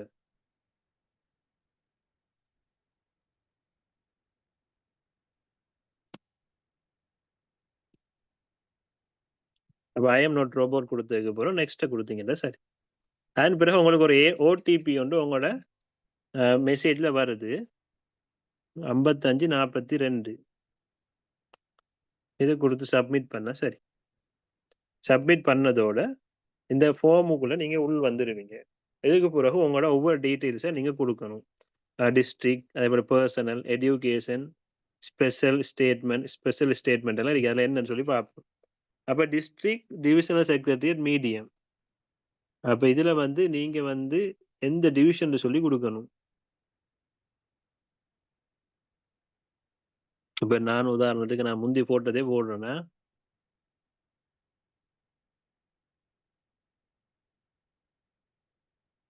அனுராதபுர தம்புத்தேகம் தலாவ திரப்பன கெக்கிராவ இவ்வளோகம் மெதிரிகிரிய பல்லேகல கல்நேவ இவ்வளோகம கெக்கிராவ திரப்பன தலாவ ராஜங்க மிහින්තල ගලම්බිදින කාටගස්සිකල රම්බාව මහා විරච්චිය மெத வச்சு. சரியா? அனுராதபுர மெத வச்சு அதை கொடுக்குறேன்.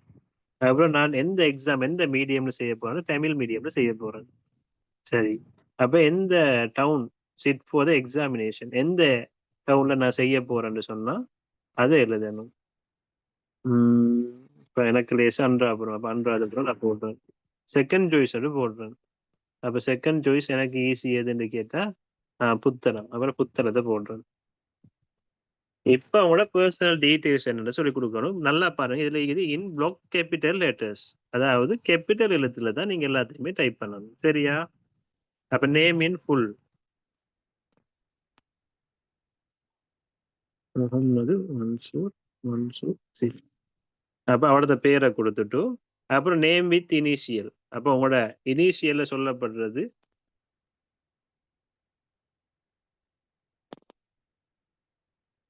எல்லாத்தையுமே நீங்க பிளாக் கேபிட்டல் அட்ரஸ்லயே கொடுக்கணும்.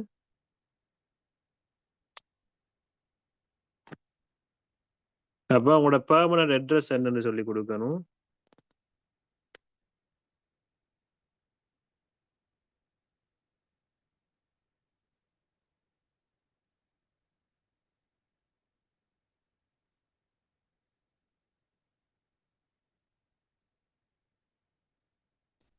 மெயின் ஸ்ட்ரீட், அப்புறம் எந்த இடம்?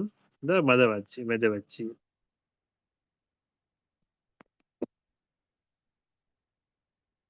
Gender male. You are permanent residents by registration. Date of birth.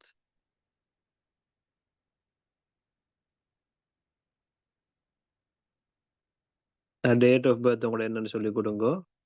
அப்ப இந்த 11ஆம் மாசம் 24 ஆகும்போது உங்களுக்கு எத்தனை வயதுன்னு சொல்லி கொடுக்கணும். அப்போ உங்களோட ஏஜ் வந்து ஃபர்ஸ்ட்டுக்கு உங்களோட ஏஜை கொடுக்குறீங்க 32 years.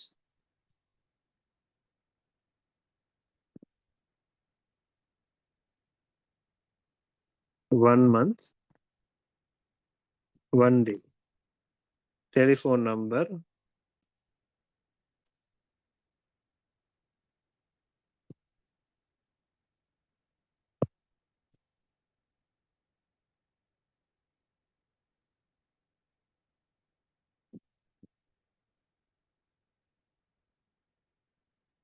Okay. Name and numbers of the grammar. Name and number of the grammar Radari.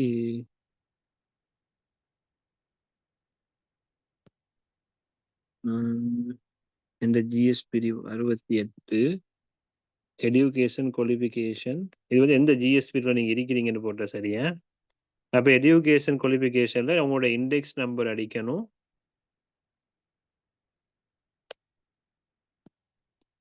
Year வந்து 2009. இண்டெக்ஸ் நம்பர் அடிங்க உங்களோட.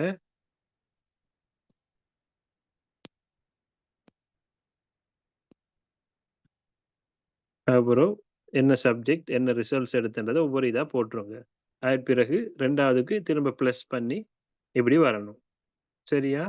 அதே போல உங்களோட அட்வான்ஸ் லெவல் அந்த இயரை கொடுங்க. அட்வான்ஸ் இயர் வந்து 2012. இண்டெக்ஸ் நம்பர் என்னன்னு கொடுங்க. என்ன சப்ஜெக்ட் அதில் என்ன ரிசல்ட்ஸ் எடுத்தீங்கன்னா அதை கொடுத்துருங்க. அப்புறம் அதர் குவாலிஃபிகேஷன் உங்கள்ட்ட ஏதாச்சும் ஒன்று இருந்தால் நீங்கள் அதை கொடுங்க. சம்டைம் நீங்கள் ஒரு கிராஜுவேட்டாக இருந்தால் நீங்கள் ஒரு பிஎஸ்சி கிராஜுவேட்னு கொடுத்துருங்க. டிப்ளோமா உங்களோட இதை கொடுங்க. சரியா? Special statement whether they are case against. உங்களுக்கு எதிராக ஏதாச்சும் கேஸில் எதுவும் கோர்ட்டில் இருக்குதா? அப்போ அது நோ. இஃப் எஸ்ஸாக இருந்தால் தான் நிரப்பணும். அப்போ நோன்னு சொன்னால் அது ஒன்றும் தேவையில்லை. Special statement whether you have been dismissed from service. அப்போ டிசிப்ளினரி அப்படி எதுவும் இருந்தால் அதுலேயும் இல்லை, அதுக்கும் நோ கொடுத்துருங்க. சர்டிஃபிகேட் ஆஃப் த கேண்டிடேட் இது எல்லாத்தையும் முடிச்சதுக்கு பிறகு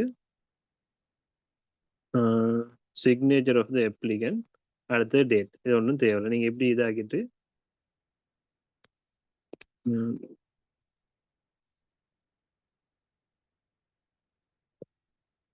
இதெல்லாம் நீங்கள் முடிக்க விட்டு உங்களோட இது வந்துடும். அதான் பிறகு எல்லாத்தையும் செஞ்சதுக்கு பிறகு நீங்கள் என்ன செய்யுங்க, சப்மிட் திஸ் அப்ளிகேஷன் கொடுங்க. அப்போ சப்மிட் திஸ் அப்ளிகேஷன் கொடுத்தோன்னே உங்களோட இந்த இது வந்துடும். அதாவது நீங்கள் போட்டதெல்லாம் சரியானு சொல்லி திரும்ப ஒரு தடவை இதில் எல்லாத்தையும் செக் பண்ணுங்க. எல்லாத்தையும் செக் பண்ணதுக்கு பிறகு இதெல்லாம் இதாகிய ப்ரொசீட் டு பேமெண்ட்டுக்கு போகும். ப்ரொசீட் டு பேமெண்ட் போனவர் ப்ரொசீட் டு பேமெண்ட் ஓகே. அதுக்கப்புறம் உங்களோட விசாவில் நீங்கள் பே பண்ண போகிறீங்க.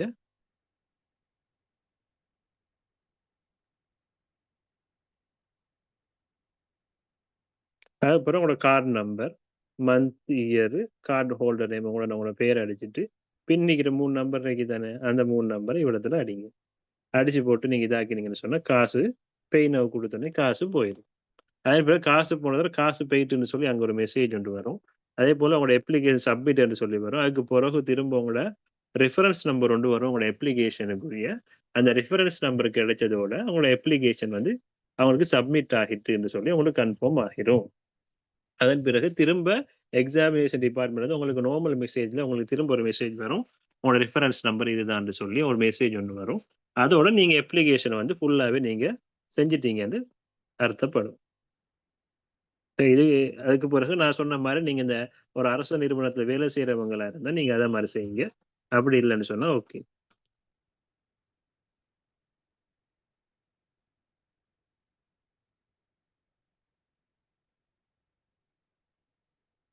சரி, இதுக்கு மேல வேற ஏதாச்சும் உங்களுக்கு சந்தேகங்கள் இருந்தா கேளுங்க. இதுக்கு மேல அதிகம் எதுவும்? Excuse me sir. சொல்லுங்க. அப்ளை பண்ணேன். ஆனா மெயிலுக்கு தான் வந்துகிட்டு அது ரெஃபரன்ஸ் நம்பர் வந்துச்சு. நார்மல் மெசேஜ்ல அதுக்குரிய ரெஃபரன்ஸ் நம்பரோ எந்த மெசேஜுமோ வரல. ஃபார்மும் டவுன்லோட் ஆகல சார். பெக் ஆயிட்டு. அப்ப நம்ம திரும்ப வந்து டவுன்லோட் பண்ணலாம். சரியா? அப்ப ரெஃபரன்ஸ் நம்பர் உங்களுக்கு வந்துட்டு தானே உங்களோட அப்ளிகேஷன் போயிட்டுன்றதுக்குரிய? ஆம் சார், மெயிலுக்கு வந்திருக்குது.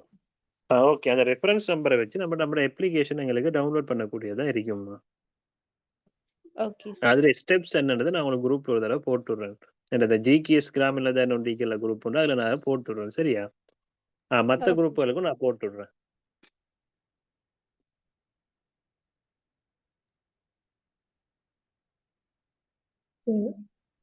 ஓம் சொல்லுங்க. இதுல அதர் குவாலிஃபிகேஷன்ஸ் கேட்டிருக்கு தானே. அதுல வந்து இப்ப நாங்க படிச்சுட்டு இருக்கோம், அதாவது நான் வந்து யூனிவர்சிட்டி செய்துட்டு இருக்கேன். அதை நாங்க கொடுக்கலாமா படிச்சு கொண்டிருக்கிறோம்ன்றத? நான் இல்ல, நீங்க இன்னும் டிகிரி உங்களோட கம்ப்ளீட் இல்லையே. ஏதாச்சும் நீங்க முடிச்சதுன்றதா அப்ப உங்களோட நான் ஏ லெவல் தான் நான் என் இது. நீங்க அதை இது உங்களுக்கு எதுவும் இருந்தா கொடுங்க, இல்லன்னு சொன்னா அதை கொடுக்க தேவையில்ல. அது ஒரு விஷயம் இல்ல. Okay sir, thank you. சரி, நான் இந்த இவ்வளவு ரெக்கார்டிங் அனுப்பாட்டேன்.